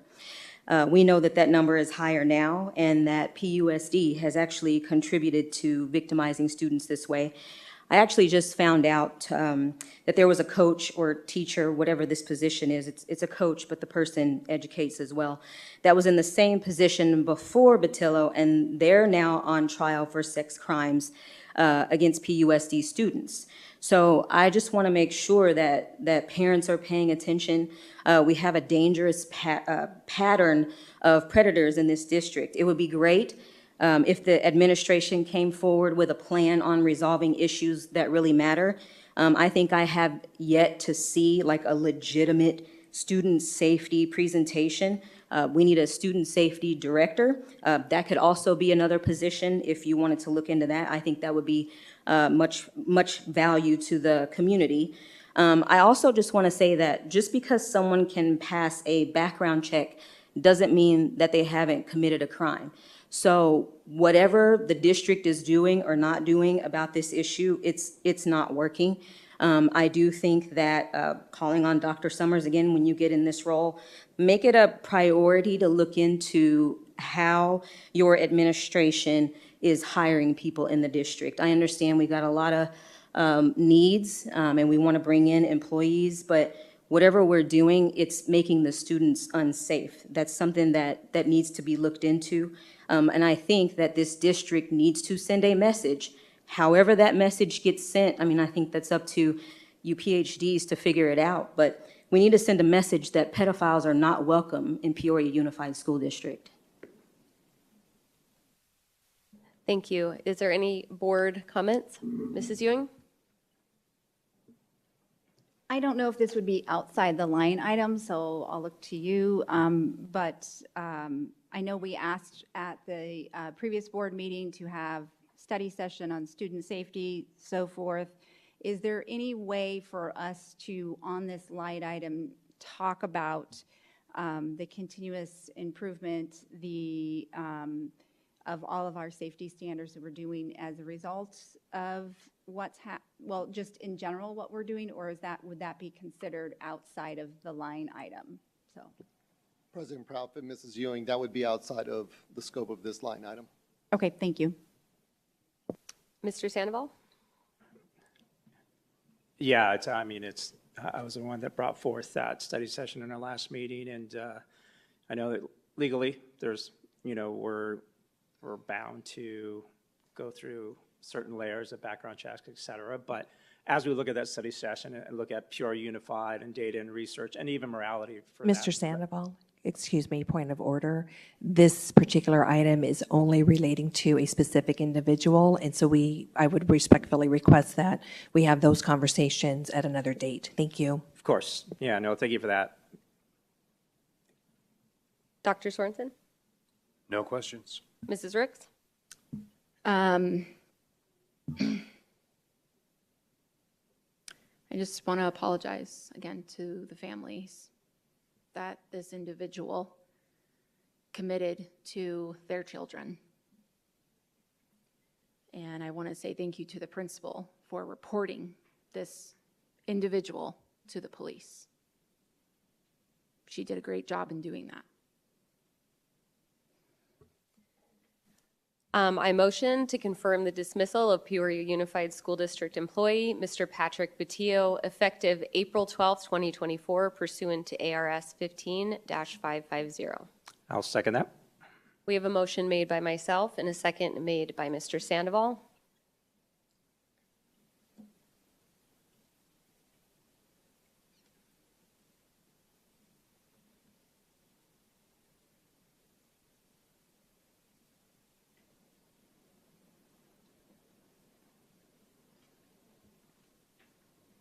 Motion passes with 5 yeas. Moving on to 8.6, the 2024-2025 Peoria Unified Organizational Chart. Turning the time over to Mr. Molino.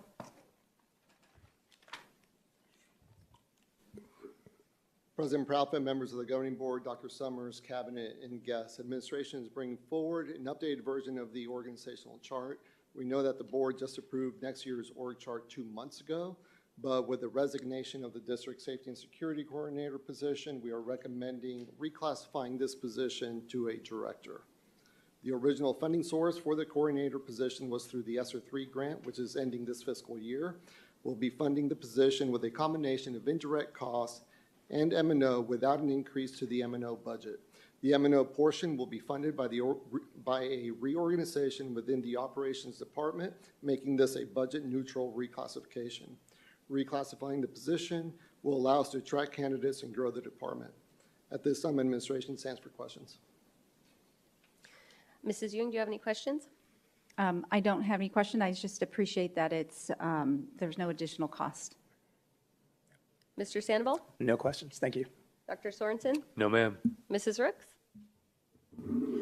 I just want to say I'm happy to see that we are bringing in a safety and security director into the district, because I know that it's been a long-going conversation in bringing that position in. So I'm excited to see it tonight on the governing board meeting.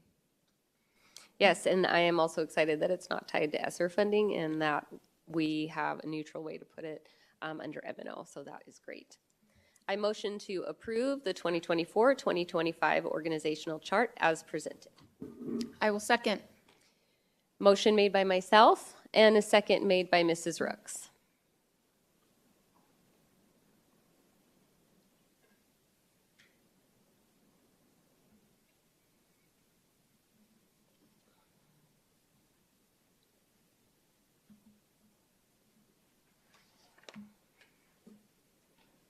Motion passes with 5 yeas.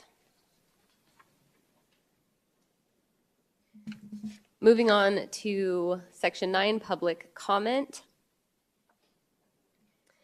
Just a reminder, as we begin public comment, we have a few public comments this evening. Just a reminder that speakers in the audience are to refrain from abusive or profane remarks, disruptive outbursts, applause, protests, or other conduct which disrupts or interferes with the orderly conduct of the business of the meeting. Personal attacks on board members, staff, or members of the public are not allowed. It's inappropriate to utilize a public hearing, the public comment section, or any other agenda items for the purpose of making political speeches. Engaging in such conduct and failing to cease upon my request will be grounds for ending a speaker's time at the podium or further removal of any disruptive person from the meeting. Our first public comment is from Juan Guerrero.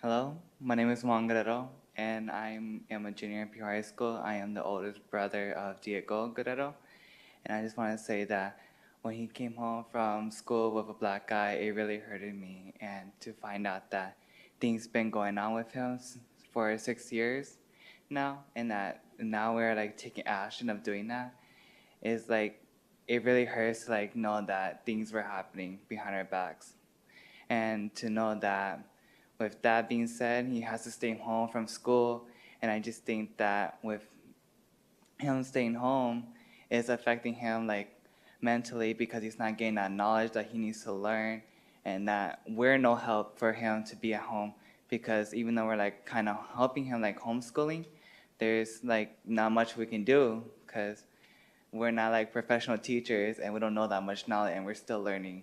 And so that I'm sorry, I'm kind of nervous.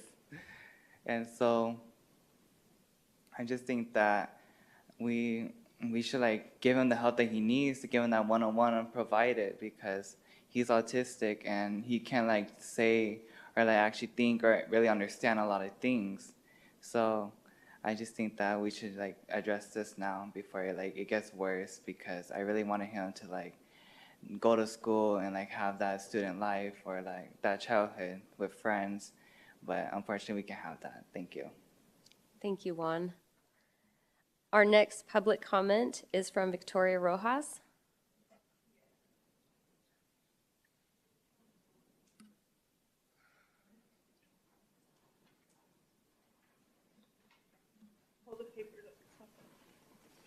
My son, Diego Guerrero, came home from school and he had a black eye.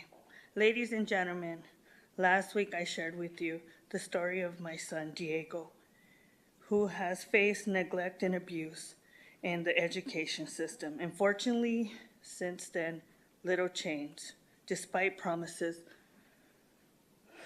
of support for Diego Guerrero. Diego is still no closer to receiving the help he needs, apparently in getting placed in a private autism school. Diego's like many others in the being failed by a system that overlooks children with disabilities, especially those with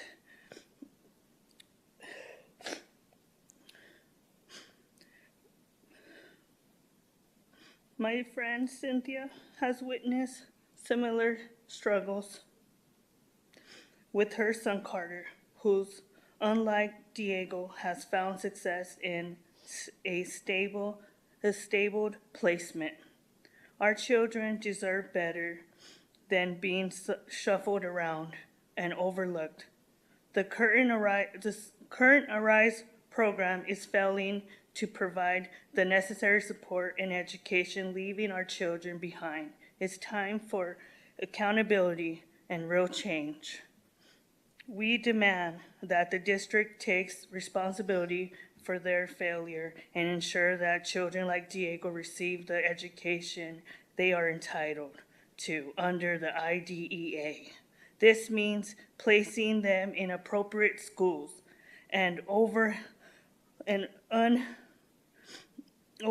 placement over schools. We won't stop advocating until every child gets the justice they deserve. The high turnover and outcoming investigating speaks volumes about the urgent needs for change. Let's not wait for more children to be suffered. Thank you. Diego Guerrero, my son, came home. Thank you. Our next public comment is Leanne Roberts.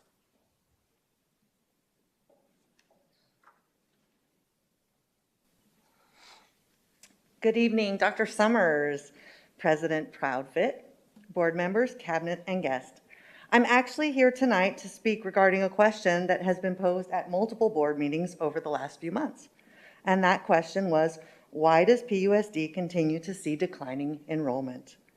I know it's a complex issue with many reasons, but one reason that seems clear to me is the multiple times that a current board member has stated and implored parents to remove their children from our schools. When a board member advocates for parents to remove their children from our schools, I am certain that some people will do that. Please stop asking why our enrollment numbers are declining and start asking what we all can do to ensure we encourage families to come and choose PUSD. One of the most important ways to do this is to ensure that no board members disparage our district through any means and instead offer constructive criticism on how we can improve as a district. On a side note, bathrooms, ADA, I know, my daughter is in a wheelchair. 32-inch door, it's better for 36-inch door. 48 inches wide, 48 inches deep. I believe those are all of them, but it's really important with a wheelchair to have that accessibility. I mean, super important. And the toilet needs to be offset. Thank you. Thank you. Our next comment is Isaac Glover. Hello. First time speaking. Last time I was here for the very first time. I used to go to Peoria Unified. I graduated. I got to graduate early back in December 2022. Went to Kellis. So I wanted to address something that I saw just online. There was a board member that said that when questioned about, sorry, I'm losing my mind. Board member, he was questioned about, allowing Christian clubs at the schools. I know some schools do that. The school that I went to back in Georgia, North Paulding High School, did that. And it was, the answer was, in my opinion, less than satisfactory, because, they preferred that you not have those clubs, and I strongly disagree with that.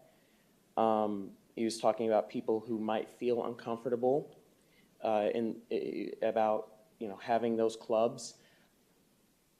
I would say that there are people who feel uncomfortable or feel offended about having those clubs. I don't think that's necessarily a good reason.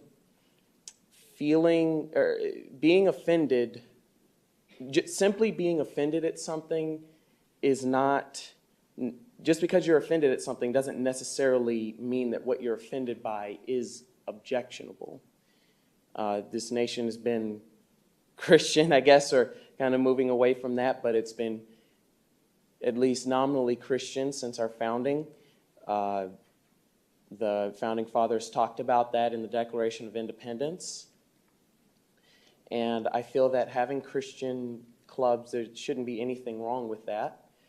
We're certainly not advocating for violence. I, as a Christian, never advocated for violence against anybody. And then also, I would say, consider, if we're talking about being offended at something, I was certainly offended when I was at Kellis, and they taught us about evolution. As far as I can tell, evolution breaks at least two rules. In science: the law of conservation of matter, starting at the Big Bang. Where did all that come from? And then the law of angular momentum. If you're on a don't have enough time. If you're on like a spinning thing and then you spin off of it and you're going around, you go the exact same way. Okay, what about different planets that go the opposite way after the explosion of the Big Bang? I'm sorry, your time is up. Thank you very much. Our next comment is from Tiffany Benson.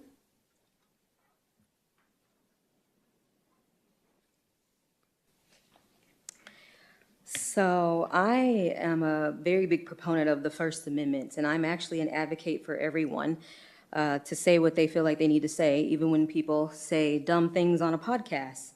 So under the First Amendment, though, all religions are protected. This even includes secularism. That's considered a religion under our First Amendment. And also the 1984 Equal Access Act, if I read that correctly, it prohibits discrimination of any club on school grounds. So I'm sure, though, that if irreligious students wanted to start a club, there wouldn't be a problem if people felt uncomfortable with that. So I think that if Christian students want to start a club, there's nothing that the district or board members can do about it. They have their right to be able to do that. And I did just want to clear up the difference between real versus fake Christians, if I can use those terms. Basically, real Christians, they're going to speak the truth regardless of consequences. They're going to uphold biblical morality regardless of backlash. Okay? They're going to publicly endure persecution because that's part of being a real Christian.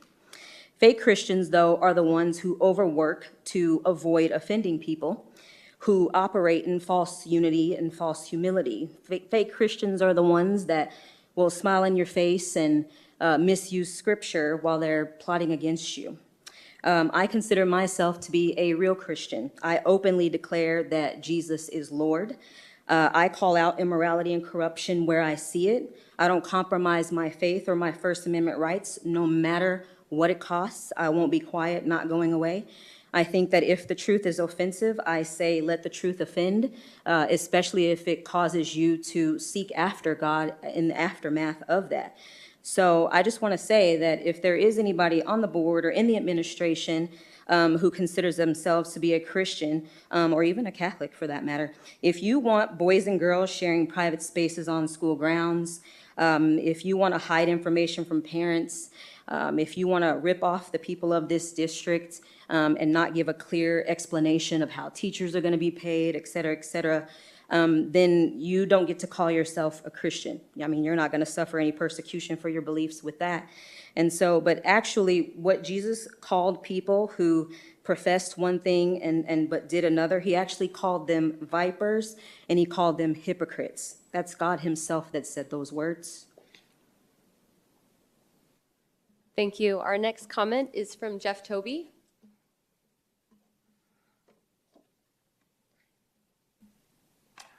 Thank you very much. Real fast. So when we have, like the director of the Met just appointed tonight, congratulations, Chad. I just felt bad for his little boy back there. So I would say next time we have appointments and honors, like maybe we push that to the front and keep their families not waiting through some of these agenda items. Just a thought. I was at Ira A. Murphy Park this last weekend, and I had 3 separate families come up and discuss their child who has currently an IEP now being reevaluated. Now, these were families that were totally separate throughout the evening that I talked to, and they're now being encouraged to move to a 504 plan instead of on their continued IEP plan. 1, okay, that might be one off. 2, now we're talking maybe coincidence. 3 is a pattern. So at this one event, 3 separate families are experiencing the same thing. I just want to make sure that we as a district are not pushing our students off of their individual learning plans and accommodating them. And all 3 of them were students with autism. So obviously it's a hot topic right now in the media. We need to be very careful how we proceed and not kick these students off their IEPs that have already been assessed and properly diagnosed. Had a chance to have the breakfast with the Lions Club of Peoria. They have told me that they consistently come to the district wanting to help students with vision screening. They've been refused every time, and I'm not sure why. I'm hoping we can get an answer. I hope it's not because we have those services being billed to Medicaid. I've seen some of those Medicaid documents from public records requests, and eye vision screening is on them. So I hope we're not doing this for monetary gain. We need to have these partnerships with these entities that want to help us. And the Lions Club have the new equipment, and basically with parent permission, parent consent, they do the vision screening. And for those that can't afford glasses, they give the coupon voucher to go to the optometrist. Why are we not partnering with the Lions Club for something like this? They do it in Glendale, they do it for surrounding districts. We're kind of left out of that because apparently they've been told no by our district. I also want to point out, somebody brought up vaping earlier and students defeating the vaping devices. All it is an alert device that detects the temperature change and with a moisture change in the bathroom. Kids are blowing the vapor into their shirts, defeating the vape sensors. Mesa is now experiencing this. I think they dedicated over $1 million to their vapor sensors throughout their district. It's a waste of money. There's a lot of safety things on the market now that look shiny and look really cool and sounds good. It's not a good investment. All they do is, it's done. And then also about the bond, real quick, if we are going to move forward with the bond, and obviously the public has the final say, and I fully support that, don't start off with misinformation about this being a zero tax increase, because the secondary tax is decreasing. We're just not increasing back to that full amount it was before. Don't start off lying to the public. Thank you. Thank you. Our next comment is from Charmel Bolster.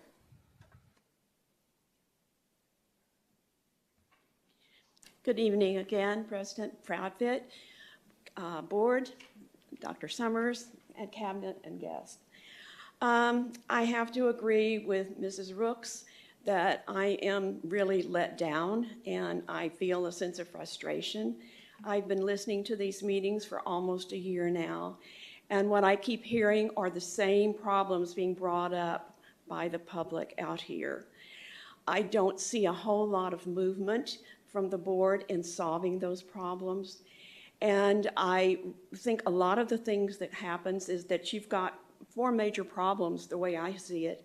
Number 1, your loss of students, which also entails the loss of revenue, which you've had to deal with because you can't retain your teachers and you can't attract new teachers. But most important, I think even over all of that, is your student safety. That's become a major issue in the district. I think what a lot of times happens, and I have felt a sense of frustration when I come into these meetings, and the reports are given. You have an awesome cabinet over here who do an excellent job on these preparation of these reports. But I sometimes feel like when I come and I listen, your minds are already made up and that you're not really listening to everybody else. And you don't allow yourselves enough time to really think about the issues and listen to the public comments. I know you've had your study sessions, but what is important and what really counts is what goes on here in this room at this meeting, and that's your vote and listening to the public. I really get let down when I just feel when I come and these reports are given, and I feel like it's a done deal. I know exactly how you're going to vote. I know who's going to say what before you even open your mouths. It's a very predictable board. I think what you can do is change the structure. One of the simple ways is to perhaps change the structure of your agenda where you're not voting on the same night that the report on the critical issues, the night the report is given, and give yourselves plenty of time so you can avoid what happened the last time when you weren't even sure you could table that motion on the teacher salaries. You had to stop and check it. That stopped the whole meeting. I mean, the last meeting and this one has been a real eye-opener, and I'm very frustrated. I feel and I sense the people's frustration out here. I hope you will consider restructuring your agenda, leave yourself more time, and don't be so quick on making your judgments and voting on these things quite so quickly. Thank you. Thank you. Our last comment is from Mr. Josh Gray.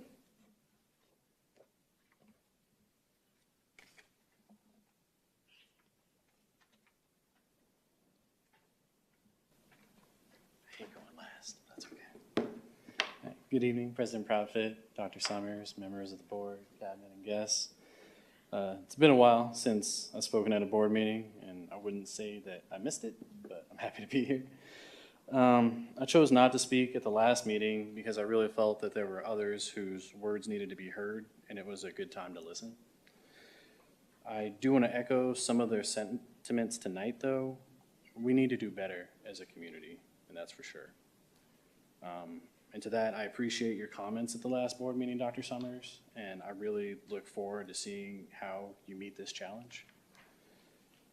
One thing that I thought we were done talking about was the bathrooms and the bathroom policy, but I guess I was mistaken on that. Go off script a little bit. Mr. Molino, thank you for your presentation earlier. I've used those bathrooms at Cactus, and they definitely need an update, so 100% behind that plan.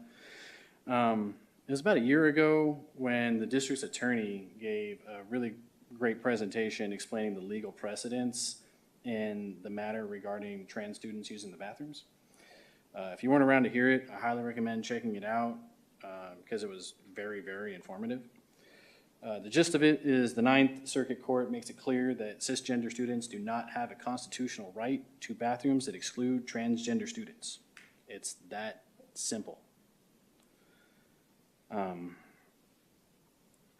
And I wouldn't be too worried about a lawsuit that's been threatened against the district. I did a little digging into that lawyer, and he's probably facing thousands of dollars in sanctions for filing a frivolous lawsuit to overturn the 2022 Arizona Attorney General's election results. I wouldn't be too worried about that. Part of the reasons I come and speak to these meetings is there are a lot of parents, particularly parents of LGBTQ students, that are not comfortable coming and speaking at these meetings, and I 100% get that. Public speaking isn't necessarily the funnest thing in the world, and this hasn't always been the most welcoming environment. Recently, I was talking to one such parent and a parent of a trans student, and they expressed pretty much the same opinion on that. And we understand that these students are a small percentage of the student population, they're a minority. But they pay attention to what happens at these meetings. So when community members talk about how trans kids are a threat or make biological girls uncomfortable or purposely misgender them, you are actively harming kids that are in a community where depression is common. These are children, kids. If your daughters are afraid to use the bathroom with them, then maybe that is the issue you need to address. Again, be better. Thank you. Thank you. That concludes our public comments for this evening. We're going to move on to section 10.1, report on upcoming meetings and events. Ms. Airy? President Proudfit, members of the board, Dr. Summers, and guests, I do just want to draw your attention to one item that is on upcoming meetings and events, and it is our Pride of Peoria event. It is a tradition here in our district, and we look forward to honoring the top 1% of our district staff. So if you are planning to attend us, attend the event, you will need a ticket. So I do want to make sure that I get that RSVP from you. So governing board members, we look forward to having you, and of course, we'll have you join Dr. Summers, Mr. Molino on stage in order to present those awards. That's on May 6th. Thank you. 10.2, legislative, state, and local updates. Do you have anything for us, Ms. Myers? President Proudfit, members of the board, I do not. Thank you. Thank you. 10.3, district budget report for the month of March 2024 is available on the district website. 10.4, district enrollment report for the month of March 2024 is also available on our district website. Moving to section 11.1, board member opportunity to readdress agenda items. We'll start with Ms. Ewing. I don't have any items to readdress. Mr. Sandoval? I don't have any either. Thank you. Dr. Sorensen? No, ma'am. Mrs. Rooks? No, thank you. And I don't have any as well. Moving on to 11.2, request for agenda items for future governing board meetings. Mrs. Ewing? This doesn't necessarily have to be at a meeting, but because I do get community members asking as well, but I believe that there is a difference. So it's about clubs, and I believe that there is a difference between clubs in our K through 8 schools versus high schools. I feel like I have the understanding that high school clubs are student-led, and so what might be allowed at a high school is very different than what might be allowed at a K through 8, when a lot of times those clubs we have outside agencies who are providing those clubs. So just so that when community members come ask us, we can make sure that we have the right answer. So that does not need to be in a meeting. That can just be in a Friday report. Vision screening by the Lions Club. I thought that at one of our schools we did that. I know that I have spoken to the Lions Club as well before, and that's I believe that that's something they're very proud of, and they would like to do that. But I thought that we had done that in the past, so I would just encourage maybe we can just have that in a Friday report as well. And that's all. That's all I have. Thank you, Mr. Sandoval. Yeah, just one quick item. I know we saw a highlight or a very high-level response around moving to an in-house maintenance plan versus a third party coming in. I think as we take a look at our budgets moving forward and some of the other variables that we've been talking about that are impacting our budgets, I want to consider that as an opportunity to potentially positively impact, our dollars, as well as positively impact our sites from individuals who are there and who take that that pride, right, being part of the team versus having a third party come in. So I guess what I'd like to see is unpack that a little more deeper in a future governing board meeting. Thank you. And I need it. We'll need a second, actually, for. Sorry. So if you want to start there, then we go back to Melissa, I guess, Yes. on those. So I will second for maintenance. So I'll just repeat Yes, my, thank you. so the first one was for clubs, and the second one was just to have an update with the Lions Club vision screening. I'll second those. All right, Dr. Sorensen. No, ma'am. Mrs. Rooks? I just would like two things, I guess. Friday report, if possible, for cabinet members' salary pays, especially since we voted on the 2% increase tonight. What was it before and what is the change now? And then the other one is I would like to request an executive session on the Peoria High School principal being put on paid administrative leave, what the allegations were. I would like that to be an executive session to the governing board so we are aware of what the allegations are.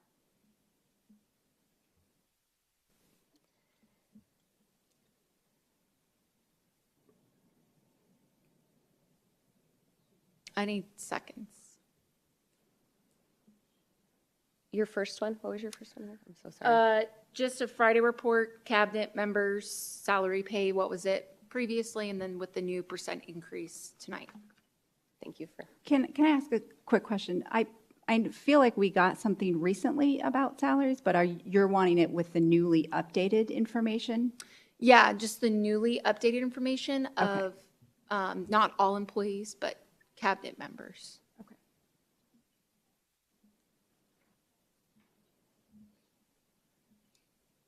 Is there a second?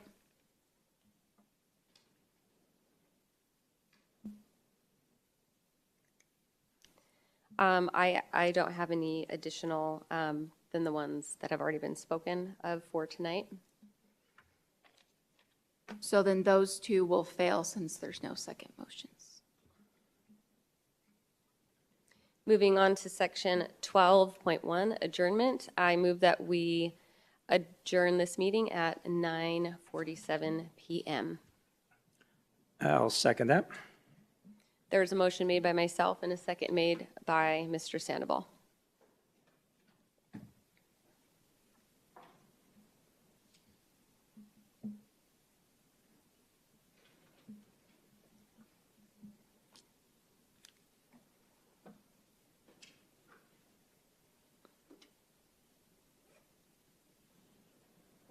Motion passes with 5 yeas. Meeting is adjourned. Thank you, everyone, for coming out tonight and for supporting us get home safely.